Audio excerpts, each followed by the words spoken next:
beautiful, clear day here in Vineland, New Jersey for today's first home game of the spring baseball season. Vineland Fighting Clan taking on the visiting Mainland Mustangs. My name is Marcino Hella with my great friend and good partner, Kyle KB Bennett, and our amazing producer, Doug Diola. KB, how good does it feel to be back?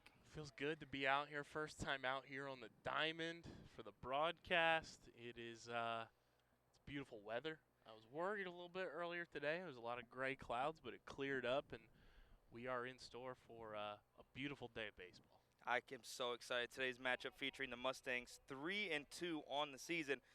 Fighting Clan 5-2, solid in the batting category. It's been gorgeous all year if you look at averages, and we'll get to that when the lineups come around for Vineland.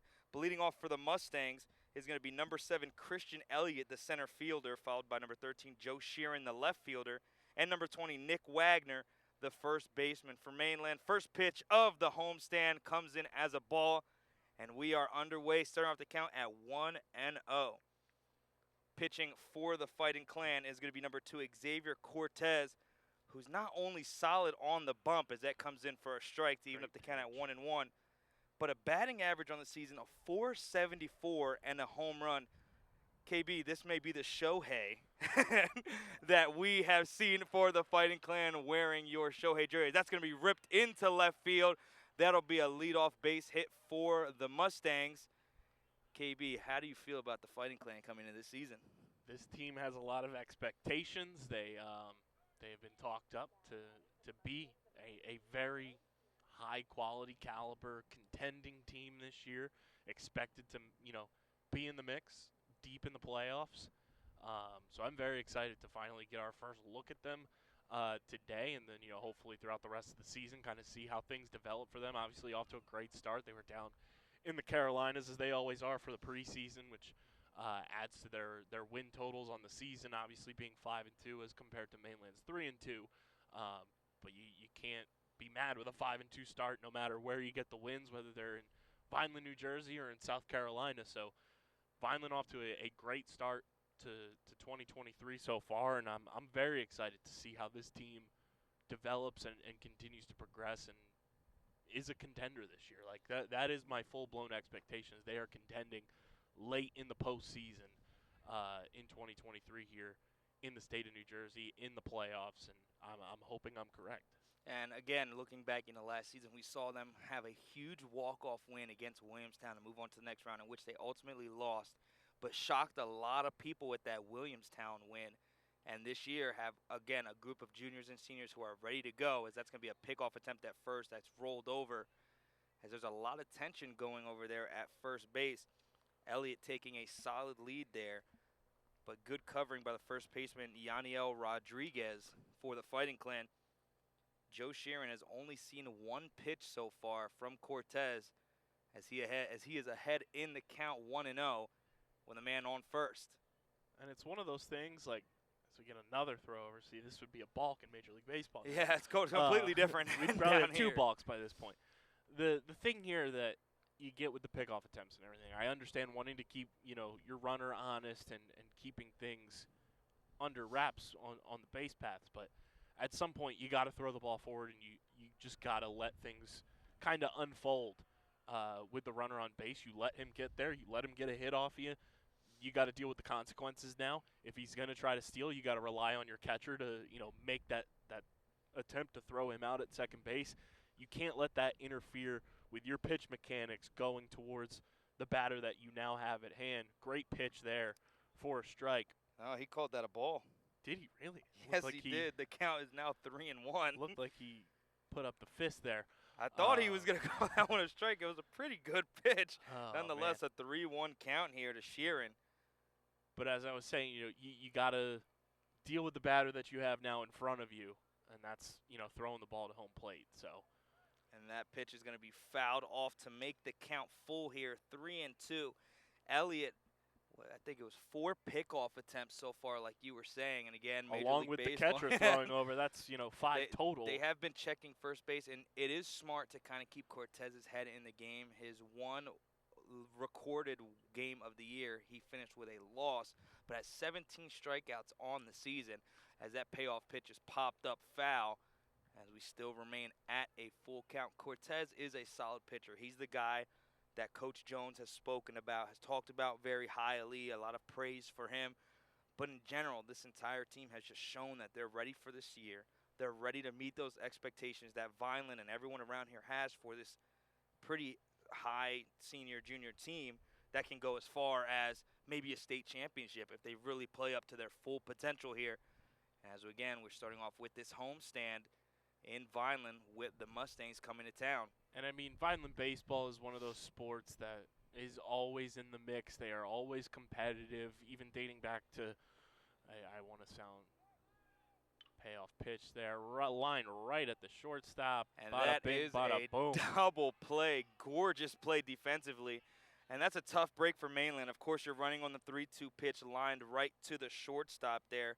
And that's going to be manned by number 3, Justin Morris, making the play, throwing it over the first. Double play to start off the game for Vineland and for Cortez, getting that pesky guy off of first base and being able to pitch away with 2 outs here for the Fighting Clan. And as High School Musical once said, hopefully now he's got his head in the game. Oh, I promise you, his head is definitely in there after a gorgeous line out there. But as I was saying, even dating back to when I was in high school, which was way too long ago for what it actually was, we get a ball there. Vineland baseball has always been in the mix. They have always been competitive. They're always in the playoff hunt, if not in the playoffs full-fledged. So this is just another iteration to a program that has high standards, high pedigree, and is looked at around South Jersey as one of those pristine programs year in and year out to be, at the forefront of the postseason. Again, we are a big city, biggest city in New Jersey. You will always hear about Vineland, whether it's sports, academics, the full 9 yards. But it is good to see that our teams are on the map. Our high school teams are on the map. Everyone's been kind of holding their ground, pulling, whether it's softball, baseball, football, even tennis. There's a lot of buzz around Vineland athletics this season, and as it's been going forward, as that pitch is swung on and missed. Great pitch. That'll make the count 1-2 here to the first baseman, Nick Wagner, who's up to the plate for the Mustangs. Pitching Ninja would have loved that pitch Oh, because that it was was so gorgeous. deceptive. It looked like it was going straight down the pipe, and then it just sunk. Great pitch there. Got him looking. That is strike number 3. Gorgeous pitch from Cortez. Gets him with the slow hook. And that will wrap up the top of the first inning. 1-2-3 go the Mustangs. KB, now it's time to see the Fighting Clan, who's known for their bats, get into the game here in the bottom of the first inning. I'm excited to see them. Their plate approach is going to be key here. Mainland's another team that, I'm not too familiar with, their team this season, but Mainland sports as a whole are always very much like a lot of Vineland sports. Mainland sports are always at the forefront. They're always competitive. So I'm looking forward to seeing them now, play a little defense, see how they kind of approach this big bopper lineup that is the Fighting Clan, and try to, limit the damage as much as possible from their aspect, and to see how Vineland approaches Mainland's pitching staff, approaches their defense and everything. It's going to be a fun battle here at Vineland High School today between these two teams, and I think it is going to be one of those games, and it sounds cliche, but it's going to come down to plate discipline and plate approach when you're up to bat. If you can be disciplined, in the batter's box and find those pitches to hit and be calculated with it, that's who's going to end up winning this ball game. And again, this is a Mainland team that produced Chase Petty, who is now at the major league level pitching-wise. Shout out to the kid. It's going to be interesting to see how Mainland turns around with their new pitching staff without the monster in Chase Petty. The lineup for the Fighting Clan today, leading off to be number 18, Anthony Raycotts, the center fielder, batting .368 on the season. That's Batting some Bryson second. Stott numbers right That's some there. gorgeous numbers. Batting second is the pitcher, number 2, Xavier Cortez, batting .474 on the season.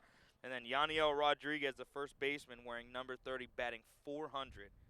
This team has probably the best averages I have ever seen, the lowest being a .188, but the highest being a .474 coming from the pitcher. You would think it's fall with those numbers because the boys, Marcelino, they are raking. They are absolutely raking here to start off the season. Again, Fighting Clan starting off 5-2. This team has a lot to look forward to, and I like you said, we are excited to see how the bats come into play here. Cortez got out of a little bit of a interesting jam there to start off with the man on first, easy line out. But now Raycott's coming to the plate, manning that center field spot. Had to be hearing everything we were saying as we're standing right behind him here in center field. Our own personal box as the first pitch comes in. It'll be outside for a ball. Pitching for Mainland today, it's going to be number 12, Tanner Levin. I want to take it back to that final pitch that we had to end the top of the first. You know, I think it's something that we're going to coin right here on Vineland Public Broadcasting. Any pitch, as we get the next pitch here up high for ball 2, any pitch that a pitcher goes down looking at the pitch should be called a Medusa. You get turned to stone, you're looking. You either get your knee buckled or you're just standing there and watching it happen. Any strike 3 that is that one inside from here, but they do call it a strike. Any hitter that goes down looking, that's a Medusa pitch. And it's tough. I mean, put that on a shirt. Yeah, when you get caught looking at especially after that quick double play, that pitch is gonna be lined into right field, but just go foul to even up the count at 2-2. I like that swing there. I do too. That's the outside pitch tried to go opposite field, tried to pull one down the line. That would have easily been a double, but it looks to be if that Mainland's right fielder is shading a little into right field. Could have even been a triple with how he was aligned previously. Yeah, the way that ball was rolling. It would have hit kind of make it to the corner as that pitch is lined over too short, and that'll be the first base hit here at home for the Vineland Fighting Clan. Anthony Raycotts leads it off for the Fighting Clan with Cortez coming to the plate. Great approach at the plate there by Raycotts, and that's something, we were just saying. It's going to come down to plate approach, plate discipline. He didn't give up. Even though that pitch was a little inside that got called for strike 1, he stayed with it, tried to take it to the other side of the field, ends up going a little bit easier route there, gets it under the glove of the shortstop. He gets on base for the first hit here at home for the Fighting Clan. And it looked as if he looked at right field as that pitch is going to come in as a strike. He saw the right fielder motion out more to the right and almost punch that ball into left right past the shortstop for Mainland. Right now the count 0-1 with a pitch that looked to be a little inside, but the plate looks to be a little crowded by Cortez. As second pitch comes in, it's popped up down the right field line and just goes out of play. And just like that, Cortez is behind in the count to 11, 0-2 with Yaniel Rodriguez in the on-deck circle for the Fighting Clan. Now, Cortez didn't swing at the first pitch here, but I do want to get your take on this. You're an avid baseball fan, baseball aficionado like myself, as I like to call myself. What is your thought on the swinging at the first pitch approach? Because I personally hate it. I think it puts you already behind the 8 ball. I think you need to see what the pitcher is giving you as we get set for the next pitch here. That one's going to go foul. You got to see what the pitcher's going to give you and kind of get into a groove for yourself. You can't, go out and start hacking right away when you don't know what the pitcher's going to throw to you. And to me, hearing that from a Phillies fan is almost hysterical, as Bryce Harper is the most first pitch hitting player. Now I think Bryce, I know in baseball at the moment. I'm pretty sure he swings as that pickoff attempt goes to first. He swings at every first 70% of the time. Okay. Bryce Harper's different. It's weird that you, myself, Doug, and Bryce Harper are of the same species. Bryce Harper is definitely his own beast, even though Pete Alonso is leading the league. As that's going to be a double play for Mainland right back at you. Just Say had the Mustangs. Just had deja vu. But instead of that one going to short, it goes to third base. The steal attempt goes Aaron as Raycotts doesn't get back to first as he was sliding into second. Double play, 2 outs just like that. And Yaniel Rodriguez comes up to the plate with no man on. That was the same exact play that happened for Mainland in the top of the first that Vineland was able to take advantage of. Now Vineland on the receiving end of the double play there to eliminate the base runner. And now you're kind of back to square one, except now with 2 outs instead of none. That is a heartbreaking literally play offensively for both sides. That was way too much deja vu there. Yeah, there's no way that both plays happened that much similar, except that going from short to third as that pitch is fouled off by Rodriguez. Like we stated earlier on, batting .400 on the season. Those are numbers you don't usually see when it comes to looking at averages in baseball. Nonetheless, Rodriguez batting a solid 400 as that pitch is going to be called a strike. Slow hook thrown by Levin. Looks to be picked off that inside corner. And that He puts must have Rodriguez painted behind that 0-2. The Home Depot music just started playing because he painted that corner. That pitch comes inside. Getting out of the way is Rodriguez. Looks to be going for that same corner as the first pitch, nonetheless. From what I've gathered so far from this home plate umpire, he's calling a lot of these inside pitches strikes and a couple of these outside pitches strikes. So the pitchers today are going to be able to work the home plate here and work the strike zone a little bit more than the traditional strike zone, it seems, at least early on. Yeah, I definitely love to see the umpire scorecard after this game. Nonetheless, Great Twitter follow there. I absolutely love those guys. But nonetheless, the count is 2-2 here to Rodriguez. We get time called. Rodriguez is going to step out of the box, give himself a little time. 2 outs and a full count. No pitch clock here. Thank goodness for no pitch clock because this game would probably be in the 3rd inning by now. Nonetheless, the pitch coming in, and that's going to be inside yet again. That will be ball 4, and that will put a man on for the Fighting Clan.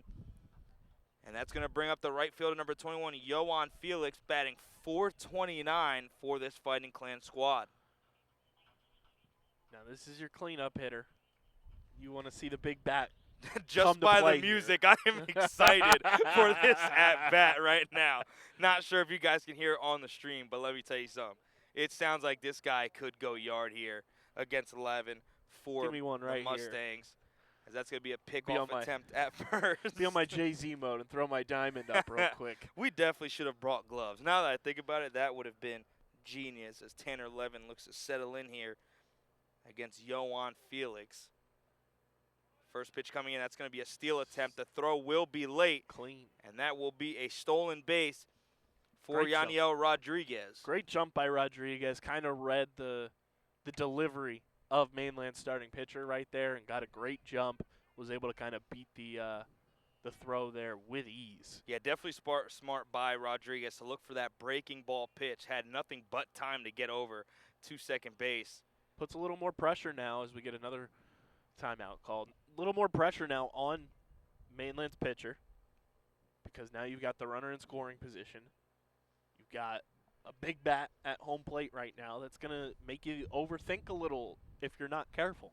And it's definitely safe to say that a base hit could be a scored run here for Vineland as Great that pitch is going to come in a breaking ball low for strike number 1 to even up the count at 1-1 to Felix, the right fielder. So we're going to get a meeting at the mound real quick. Cue the Law and Order music.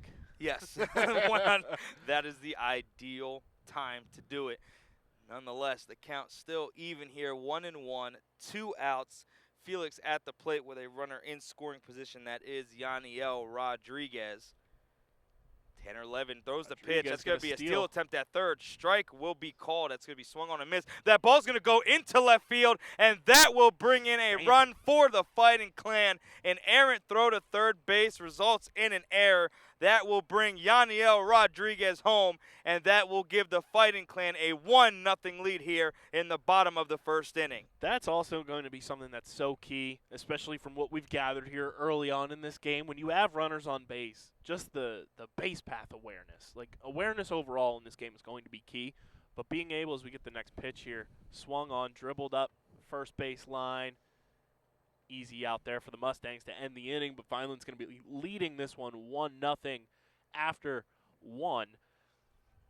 The awareness there by Rodriguez on the base paths, not only to get on first, drew the walk, gets on base, steals second with ease, then has the awareness to jump the pitcher. He beat that throw by third by a mile, too. Beats that throw easy, another phenomenal jump to get to third, and then has the wherewithal in such a split decision, such a short window to make a split decision there. Oh, the ball got away from him. I'm going to run home, and he does it standing. That is phenomenal base running there by Rodriguez. Great awareness, and the Fighting Clan have a lead because of it. And that is a tough break for the Mustangs. Again, you want to see that throw coming from your catcher to be pretty solid and simple. It was safe to say that there was no shot that Rodriguez is getting thrown out there. By the time the ball got to him, he was already 3 feet away from third base. Tries to force a throw there. results in an error, bringing home the first run of this game for the Fighting Clan, giving them that 1-0 lead, as we're going to see Xavier Cortez back on the mound after a very similar inning to what Tanner Levin had, besides the fact that he gave up a run on an error throw. But the lineouts for both teams was definitely the first time I've ever seen that before. Nonetheless, Cortez coming back after a 1-2-3 inning.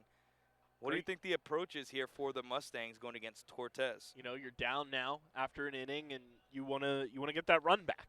That's got to be your approach. Is, you know, we got to figure out how we want to play our style of game while we're in the batter's box, and we want to get after Cortez. You know, there was moments where we had an opportunity, we had a base runner, we lost that opportunity. Got to get guys on base, get after him, kind of force him out of the game as a pitcher, and get him off his game. But Mainland's number one, you know, priority right now is get that run back. But if you're Vineland, you're looking to eliminate that opportunity, obviously, and, you know, just play solid defense behind your starting pitcher.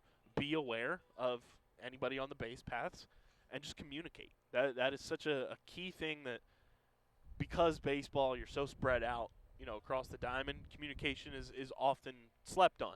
You got to be able to communicate one way or another, unless, you know, it's the 2017 Houston Astros using buzzers and everything. But we'll have a trash can in center field, start beating on it, hope for the best. As the Mustangs look to get their run back, it'll be right fielder number 10, Cohen Cook, coming up to the plate, followed by Ethan Mintrick and Chase Kamek, the second baseman, as that curveball comes in for a strike and gets Cook just staring. After watching Cortez warm up for a little bit, that breaking ball is almost pinpoint in that lower half of the strike zone as he prepares to wind up for the second pitch at this at-bat. Goes back to the well, gets a swinging strike. His off-speed pitches, from what we've gathered so far, at least to me, they're so deceptive. They look like they're coming in as a fastball, and then they have that late break. Goes just back like to that it. Great, you know, piece of hitting there to stay alive by the Mainland hitter there. But the late break on these pitches is filthy.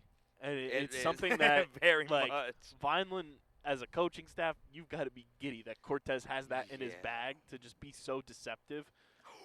And almost gets him looking with the high fastball, just misses the upper part of the strike I zone. was ready 1 to and 2 is call the him count. out there. I was almost guaranteeing a strikeout looking as the 1-2 pitch comes in. The slow hook rolled over too short. The throw from there will be the first out. Much closer than I thought it would be. Quick speed there from Cook nonetheless. That will be the 6-3 putout, and that's going to bring up Ethan Mitnick, the shortstop for the Mustangs.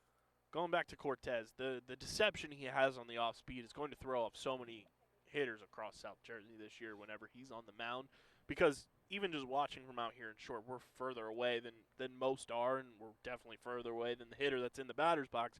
But the deception that is there as we get this first pitch here, right there, perfect example, you know, right down the chute.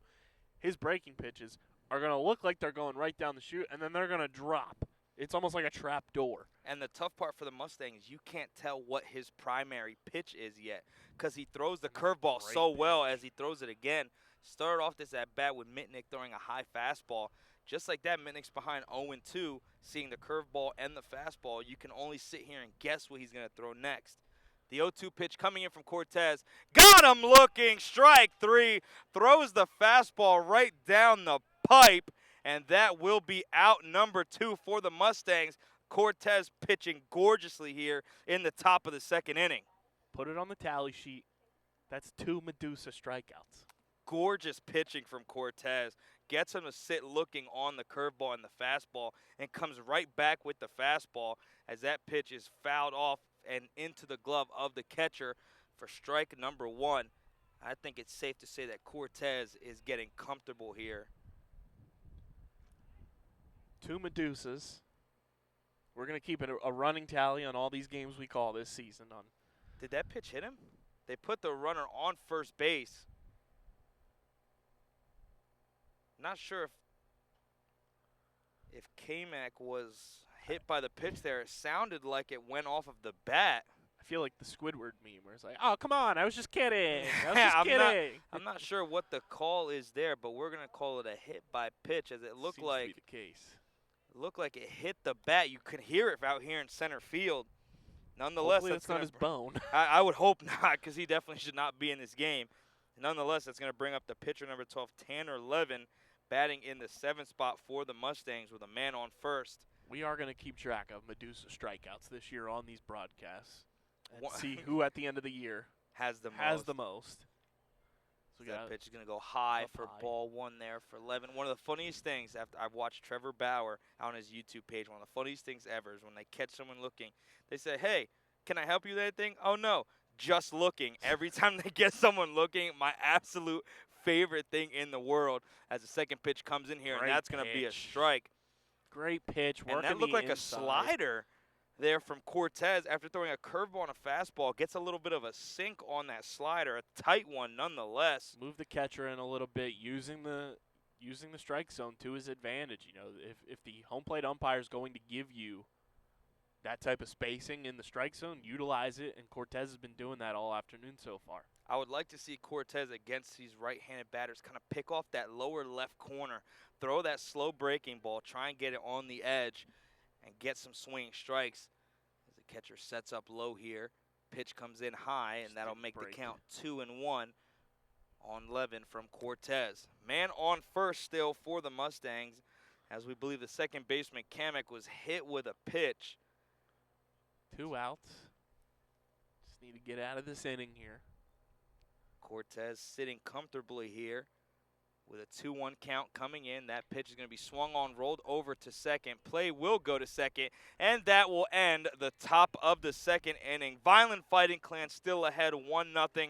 Gorgeous pitching from Cortez. There's nothing you can say besides, wow, this kid is solid. And you can see why he has 18 strikeouts on the season. Vibes are high as Rihanna's now playing to switch over the innings here. But yeah, Cortez looks sensational so far. You know, do you want to see him not truly worry too much about who's on first base, you know, when a runner gets on? Absolutely. But other than that, he's been dialed in, looks laser focused, and looking to run up his Medusa strikeouts and his regular strikeouts. Already has 2 on the day of the Medusa strikes outs.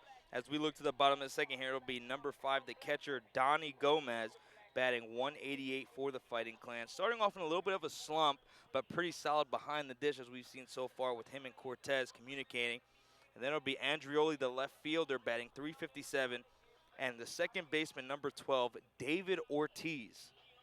That is probably the best Big Poppy. baseball game. That's probably the best name you could possibly have if you're a baseball player. Vineland has their own rendition of David Ortiz batting 391 on the season for the Fighting Clan. Vineland's catcher has the most baseball catcher name.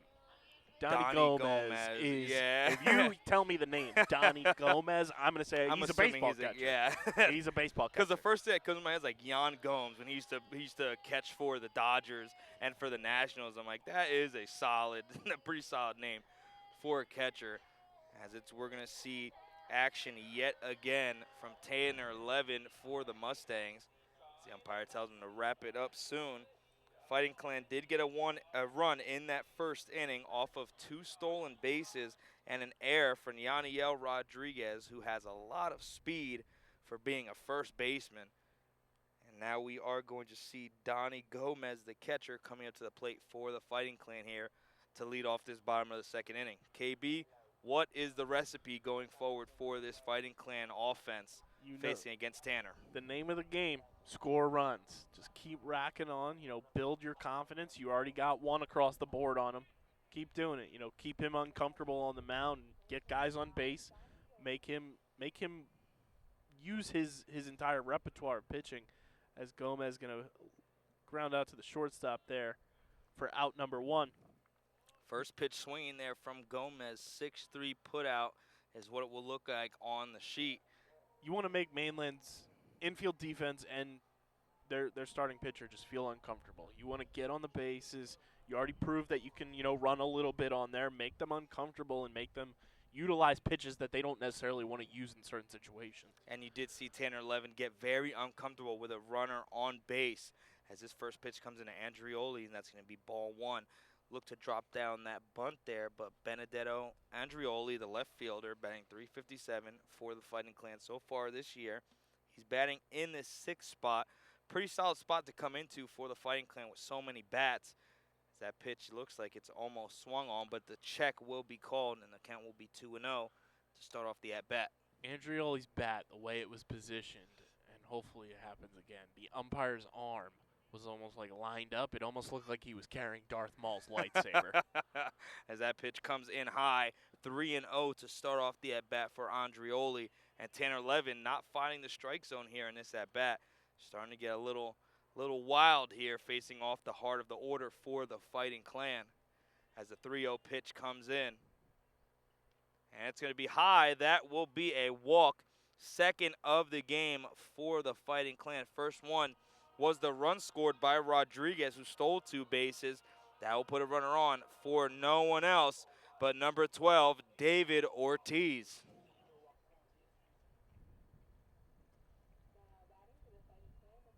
If you had to pick a walk-up song, what's your go-to? My go-to? It has to be Hell's Bells. Come on, like that just strikes fear. Stolen base attempt here by Andrioli. That throw was super wide. Very wide. And I think you'll see the Fighting Clan look to take advantage of the catcher behind the dish for Mainland. As I go to check, it's Will Ladinte, who hasn't thrown a solid throw to second or third, as that's going to be a stolen base from Andrioli and a strike to Ortiz. Andrioli is going to be able to get to third, sliding. Almost another bad throw to third and almost resulting in another run. He had a great read there, was, halfway through, and then the ball goes a little errant there on the pitch there, and is able to get to third. He was kind of on his Nick Castellanos grind there. Yeah, he running was down booking it. now let's see if he gets about 85 yards down the line here from third to home. The count 1-1 here to Ortiz. He's moving. He thought about it. Pitch goes outside. 2-1. He's on his Nicky C grind. He's moving over there at third, and that's smart to be in the face of Levin, who is a righty. He's going to be looking right at you the further you move, as it looks to be the third baseman not playing too close there to third. Nonetheless, a 2-1 count here to Ortiz. The pitch from Levin is going to be rolled over to third, just goes foul. Now we have to count it 2-2. And this is what I'm talking about, making Mainland uncomfortable. You got the runner on third, able to maneuver the base paths a little bit. Now you're just inching closer and closer to home, making him overthink now. You're making him look over at you. You're adding things into his head that he traditionally wouldn't have to think about. As that one goes right behind Ortiz. That was a and not a single movement from Ortiz. Nonetheless, Andrioli 90 feet away from the plate. Only one out here to show for the Fighting Clan. Full count here as Levin looks to try and position himself without runners on the corners, and time will be called. I think that's a smart call there from Ortiz. Try and get in the head of the pitcher. 3-2 count. A long hold doesn't go in the favor of the batter. Nonetheless, one out, runner on third. That kind of also sets up your runner on third base to get a better approach, too, with that time called. That's a great piece of hitting that's going to get down by Ortiz. That's going to score a run for the Fighting Clan as they now take a 2-0 lead on the RBI single by David. He's not Big Papi yet, Ortiz. But he's just about there as he got a decent pitch Sweet to swing at. Lavin threw one right down the pipe there, looking for strike 3. It gets ripped into left center field, brings home a run, gets him to first, and that is going to bring up the designated hitter, number 50, Mario Toro, who's batting in place of the third baseman, Nicholas Barcroft. Steal attempt again as that pitch is going to be called a strike, and no throw coming from the catcher behind the dish. That is not something you're too excited about as a coach for Mainland. It looks to be the coach coming to the mound here. And I'm sure Mario Toro hates this, especially since the movie is out now. But it's a him, Mario. Mario Toro coming to the plate. He's a freshman getting action here at the varsity level. As a DH, too, which, a lot of people across the board, whether it's, high school, college, major leagues, minor leagues, think the DH is just an easy position. It's arguably one of the more difficult positions, especially for a young player, because you're coming in not knowing some of the pitch approaches from some of these guys where if you're a sophomore, junior, senior, you may have seen some of these pitchers in years past, but you're also coming in with your own hitting approach at the high school level for the first time. The DH position is not as easy as it sounds. And you can't get warmed up defensively as that Right. first pitch comes in as a ball. You don't get much, or the count will be 1-1 here, but you don't have the opportunity to kind of get into the field, get the groove going. You're kind of sitting in the dugout until it's your time to hit.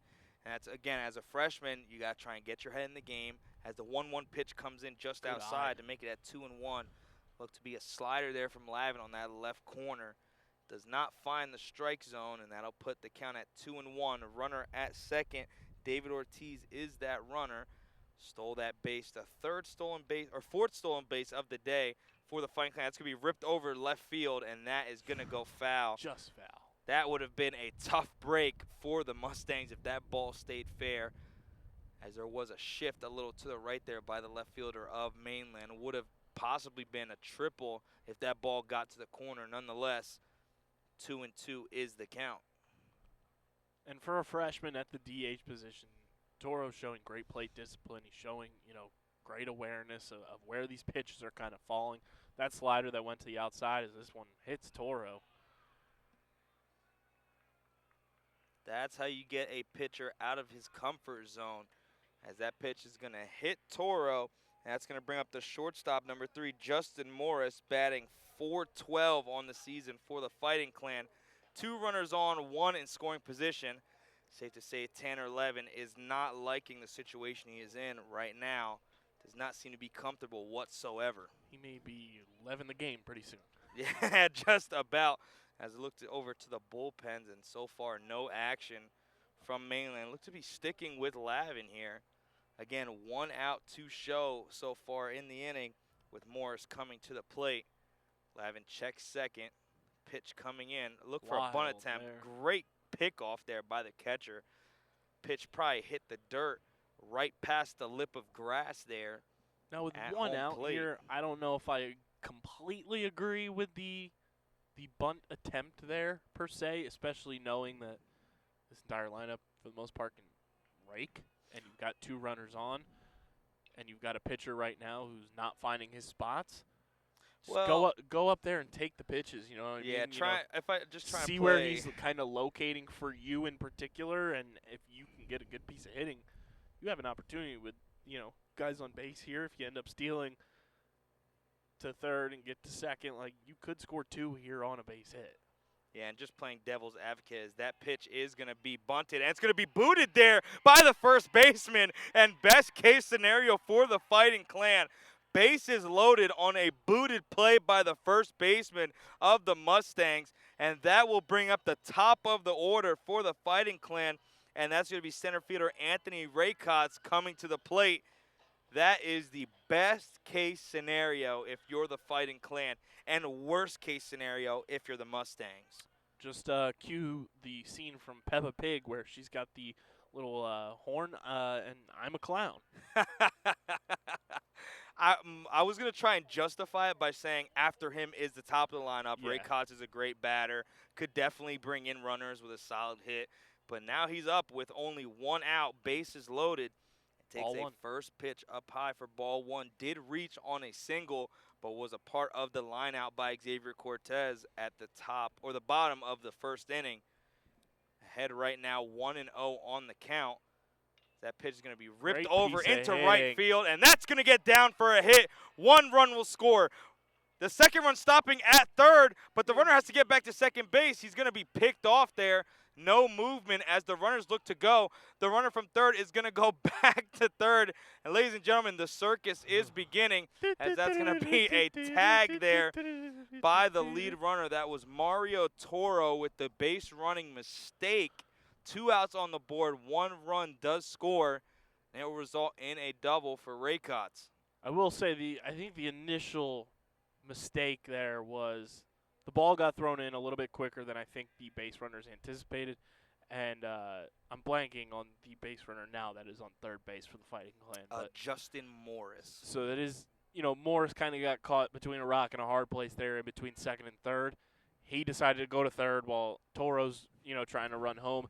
that kind of blunder there was started by Morris a little bit there, and, it still works out. Vineland now up 3-0, but that's one of those things where we mentioned earlier, communication is going to come into play a little bit here. When you got the bases loaded, you got to have a little bit more communication because there are so many moving parts when you have them fully loaded there. Right, and yeah, that is a tough play there and tough break for the freshman Toro as he did round third. I thought he was going to go all the way home. It looked like he had a solid look there to make it to the plate.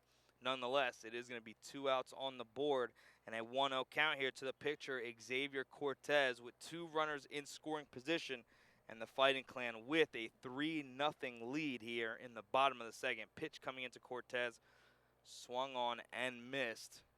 Not caught by the catcher there. Looks to be it was fouled off. Now even have to count at 1-1. Tough spot for the pitcher if he is out number 3, having to go straight from the plate to the mound. But that is the risk you take, and it's something you see much easier in high school compared to like the major leagues, as now the universal DH thing came into play a year ago. That pitch is going to be ripped over into right field. That's going to be a fair ball. That's going to bring 1 run in. 2 runs will score, and that will be a 2-run single for the pitcher, Xavier Cortez. Shut me up, Xavier. What a hit in the right field. Help your own cause, young man. He's on the mound trying to prevent Mainland from scoring their own runs, as we're going to get a pinch runner in here now for Cortez. Smart play there by Coach Jones. But again, now the lead up to 5-0. 2 outs still on the board. That's going to bring up first baseman Yaniel Rodriguez, who was the first run scored as he stole 2 bases and reached home on an error, as Lavin has given up 4 earned runs on the day.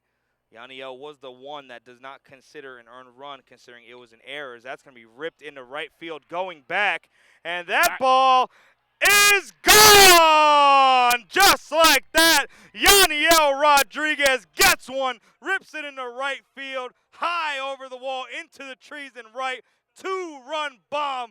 Yaniel Rodriguez has taken this game into his own hands.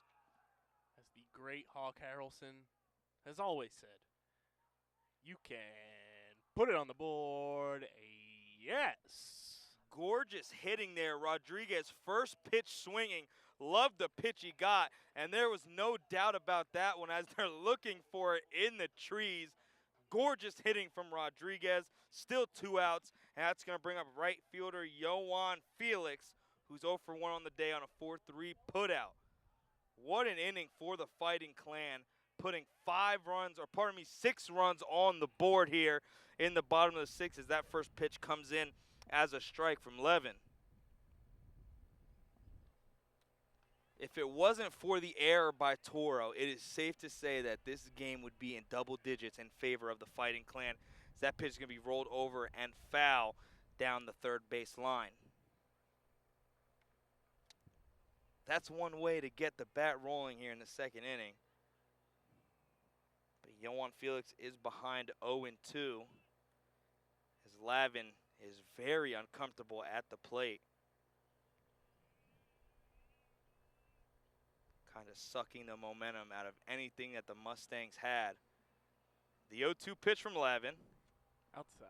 Goes outside, and the count will be 1-2. You can almost feel for Tanner Lavin here. He kind of brought this one on himself. The hit batter, a couple walks. That pitch goes outside yet again, 2-2.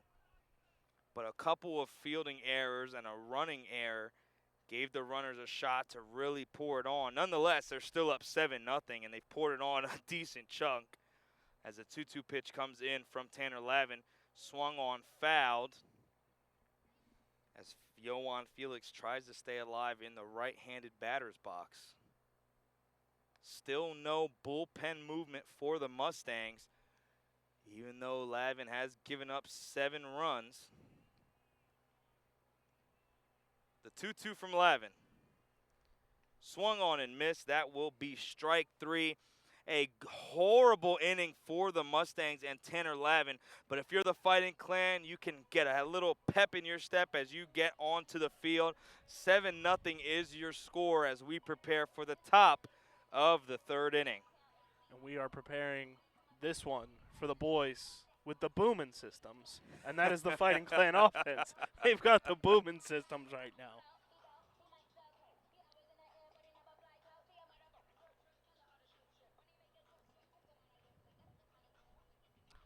While we have this change in inning, make sure you guys are subscribed to the Vineland Public Schools YouTube channel. It's youtube.com/@VLDSchoolsTV.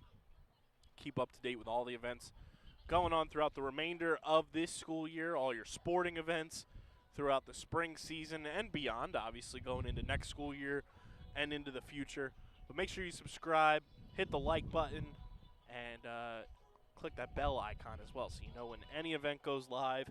And be a friend, tell a friend to subscribe to the Vineland Public Schools YouTube channel, youtube.com/@VLDSchoolsTV. As we prepare for the top of the third inning, it'll be the catcher Will Ladente leading off, followed by Brian Perez and Christian Elliott coming back to the plate. He is 1 for 1 on the day with a single. Cortez has gotten through this lineup pretty swimmingly, as in the top of this inning, Vineland plated 9 batters, all coming to the plate.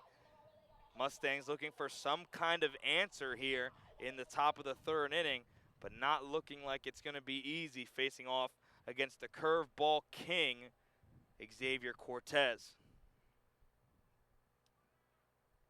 2 strikeouts on the day is Cortez. Has only given up 1 hit, which was a leadoff single. Since then, not much going for the Mustangs, but everything going in favor of Cortez.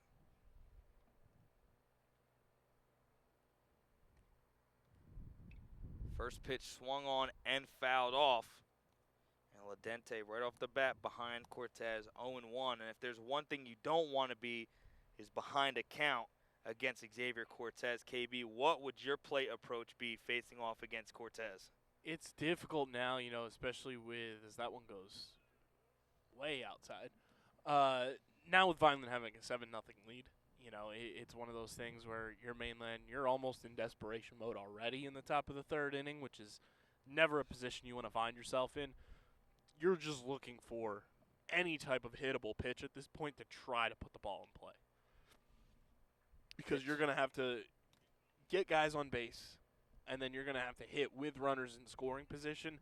But Mainland hasn't been able to do the first part of that outside of, like you mentioned, that early leadoff single in the top of the first, as this one's grounded to the second baseman, put away there for the first out of the third.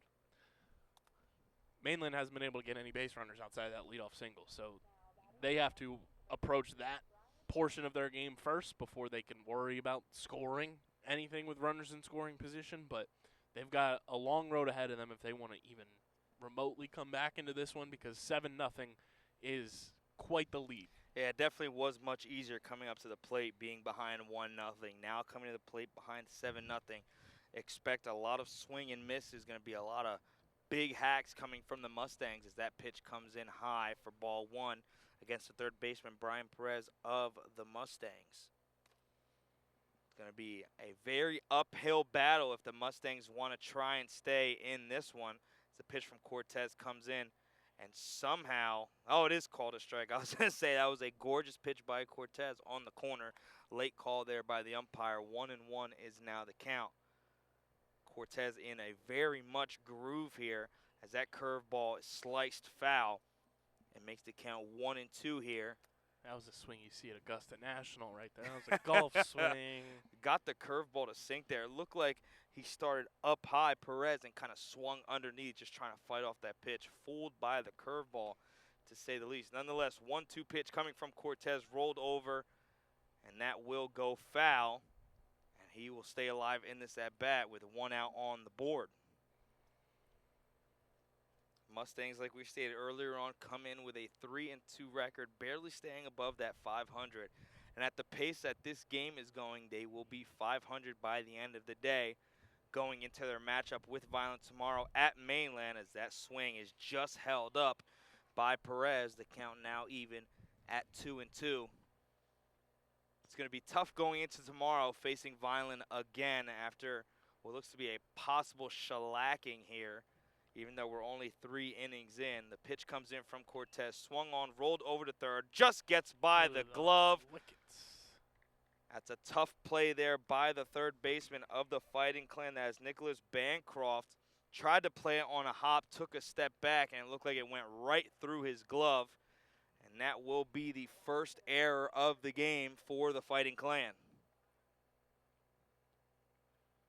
And you mentioned it might be tough for Mainland tomorrow. It's also going to be tough for the Fighting Clan tomorrow. Playing the same team, back-to-back days is never easy, because now this Mainland team has a little bit of an idea of what you're putting out there as a product from a first-hand experience standpoint.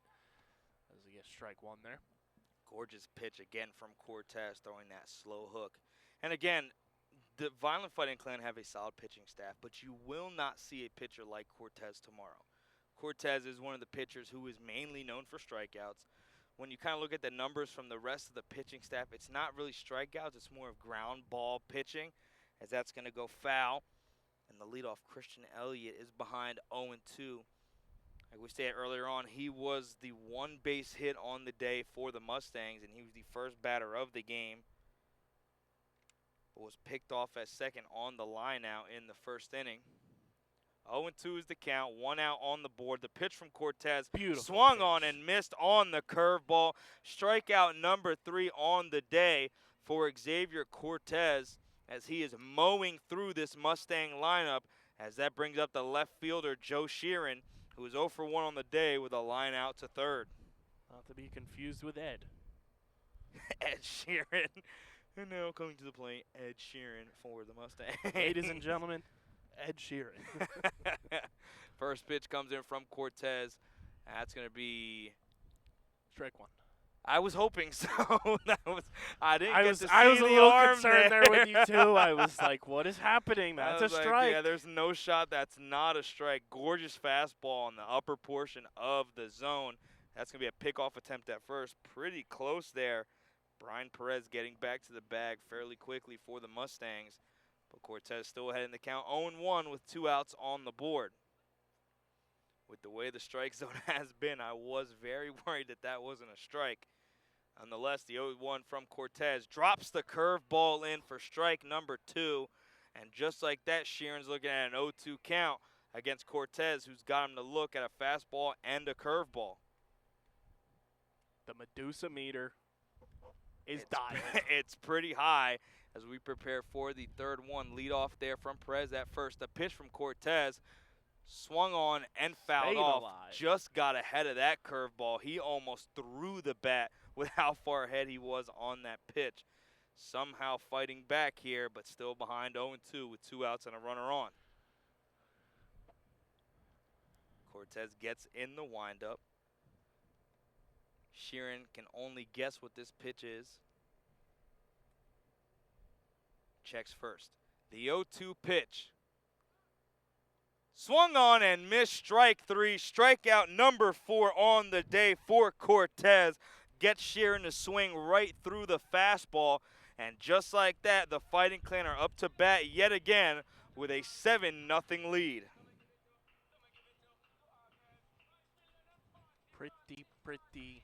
Pretty good. This is an absolute statement so far by the Fighting Clan. As like we stated in the last inning, they brought up all 9 of their batters. It's going to be just like we started in the last inning. Donnie Gomez, the catcher, coming up to the plate, was the first out of the last inning. And we could have been the third, but it was Yohan Felix who struck out at the end after the Yaniel Rodriguez home run to put the runners, or not the runners, the Fighting Clan ahead 7-0. Now we've got in between innings music of Sean DePaul. I want to see the Fighting Clan hit the ball. So we're gonna go with the dad jokes here for the top of or the bottom of the third. It's baseball. You got time to fill here. There's you have no none but clock. time. I'm in my element. Oh, this is the your absolute ballpark. You all come for the you come for the game. You stay for the dad jokes. 100% as we prepare for the bottom Disclaimer, of the I third. am not a dad. I have no intentions of being a dad anytime soon. Just to put that out there for the people. Just thrown out there right now, KB, no intentions of fatherhood as we prepare for the bottom of the third inning. Donnie Gomez, it'll be Benedetto, Andreoli, and David Ortiz, the three batters coming up in the top of this order here in the bottom of the third inning. I like the jersey matchup today. It's I pretty agree. solid. The dark gray, the matte gray kind of look against the solid white, no pinstripes from the Fighting Clan. I got to get my hands on one of those Fighting Clan hats. Let me tell you something. Those baseball caps are Speak for yourself. nice. I definitely I'm got to a- get a hand on that I'm one. a big hat guy. Coach Jones. If How you we hear us How we now, doing, Coach? would love, if Trying to you're rep the willing, brand. if anyone's willing, as that pitch is going to be called a strike. That curveball was a little outside going to the left, but nonetheless, yeah, it's it looked, going to it be a looked very strike called. low. More than the outside. Obviously, kind of just taking it as we get set for the next pitch here. Donnie Kind of Gomez. just taking it with how the umpires have called this game so far, where they're letting the outside kind of be in play. The pitch looked very down more than anything Yeah, to call it a ball, but And Donnie Gomez. what do I batting- know, Marcelino? What do we Yeah, know? Gomez batting 188 can't really catch a break on that pitch, as that's going to be sliced off and foul, as he's still behind 1-2. When you're batting 188, you can only be a little frustrated by those calls, as that breaking ball did look to be a little low, almost hitting dirt. Nonetheless, the count is still going to be 1-2, no outs on the board for the leadoff of this inning for the Fighting Clan, Donnie Gomez. Now, I think, as we get set for this next pitch here, It's going to be high for ball number 2. my dad and I always have this conversation. There are some professional, major league catchers that have a knack for their approach at the plate, i.e., the best catcher in baseball, JT Realmuto, Salvador Perez, my Will Smith, God. Adley Rushman, even now is Donnie Gomez. Dribbler there, not going to be able to beat that one now. As you can kind of see the frustration on his face, he just can't catch a break so far at the plate this season. What do you think it is, though, across the board? It seems like catchers are that one position more than any in baseball where they're not the best hitters. And that's a shocker to me, Right. considering they're the guys who call the pitches. Exactly. And you'd think each catcher would have the My general dad and I talk about this mindset. all the time, where it's like you would think catchers are the guys hitting like 400 all the Yeah, time because they know what you're it's looking coming. for as a pitcher. Like, hey, you know what they're throwing. If your pitcher knows how to throw a two-seam and a curveball, you kind of know what to expect there. As that curveball comes in for a strike on Benedetto Andreoli, who has no at-bat record, as he was walked and was the 5th run scored in this game. So we get set for the next pitch here. Just outside, even up the count at 1-1. And I do gotta hit you with Benedetto Andreoli. You gotta Yeah. you gotta hit it with a little spice and a little The flair. if you guys cannot see it, the hand motion is happening in The- center field. The Paisan hand right there. The 1-1 pitch. It's gonna Great be pitch. Swung on and missed. Went with the heater after slowing down with 2 breaking balls, and 1-2 is the count. But that is a great point. I never thought about that. The catchers not being able to bat. Again, Like I said, there's select few. The JTs, Right. the Salvador Perez, Adley Rushman as a young catcher right now in the majors. That one goes way out wide. it's Catcher there interesting. had to go Mr. Fantastic. Yeah, it's very interesting. I never thought of it like that. You would think those guys, me being a Mets fan, we had James McCann Right. for a couple years, someone who could not swing the bat or get a hit to save his But life. even the I'm like, year you're a catcher. the year before he got paid by you guys, found a way to hit at the plate. At the right time, of course, the Mets look for the Meet one-year the Mets. wonders as the count goes full here, 3-2 with 1 out on the board. No runners on for the Fighting Clan. The payoff pitch from Lavin is swung on, rolled over, and just goes foul. Great fighting there from Andreoli. Thought you were talking about a dog there for a minute. You roll over. Who's a good boy? Rolls Not one that over ball because there. it went foul. Went foul. If it would have hopped over that first base bag, best boy in the world. Nonetheless, still a We said 3-2 sit. count. Sit. Lavin trying to settle in here, down 7. The pitch just goes low, and that will be another walk on the day. Second time Andreoli is walked in this contest, and that's going to bring up the second baseman, David Ortiz. It's not the walk-up song I thought it was. Can't say I know what this song is. Neither I was do I, expecting but for something a different. hot .02 seconds, I thought it was Cyclone, That would have been pretty sick. which would have been an electric walk-up song, and I would have to go shake this batter's hand. As we As get a that's stolen gonna be a base attempt steal by attempt. Andreoli, and he is going to get there standing. Still no throws coming in from the catcher of the Mustangs. I think it's safe to say he will not be trying to throw over anytime soon with the wheels of this Fighting Clan squad. Fighting Clan out here running like Sonic the Hedgehog. Easily. I wish we had a meep meep like Roadrunner sound effect for every Holding on. time they stole a base. They're holding on to all their rings. As that pitch goes outside for Ortiz and is ahead in the count 2-0. Runner in scoring position. The pitch from Lavin. It's going to go low, and that will be ball 3. Just like that, Ortiz is ahead 3-0. He's 1 for 1 on the day with a single in his last appearance in the second inning. Looking to emulate that same appearance, but ahead 3-0 here, I won't expect a green light. As that pitch is low on the inside quarter, and back-to-back walks will be the case for the Fighting Clan as Mario Toro, the freshman, comes up to the plate after being hit by a pitch in his last at-bat. Now, I do have to say, looking at your scorecard here, I am a little disappointed that David Ortiz is not wearing number 34. I kind of think he has to make a name for himself with the name. But again, no one else is wearing 34 that we know of on this Fighting Clan squad, as that pitch is going to be called a strike to Toro. It's a him, Mario. Mario Toro coming up to the plate. Speaking of that movie was amazing. I haven't seen it yet, but I do intend on seeing it in the theater because I've heard phenomenal things, and I am very excited to see it. That pitch goes outside for ball 1, evening up the count at 1-1. Great movie. If anyone has not seen it yet, it is super nostalgic. It brought me back to every Mario game I ever played growing up. If you have not seen it yet, go see it. Definitely up there on some of my favorite movies ever, as the pitch comes in from Tanner. And that's going to be a high strike called through the breaking ball on the top right corner. Toro not too happy turning around on that pitch, but he did find that top right corner, did Lavin. That was a nice pitch. I got to give credit there to Lavin. That was a beautiful pitch, working the zone, finding a spot that worked for him. And, the last couple batters here, getting that inside strike has worked for him.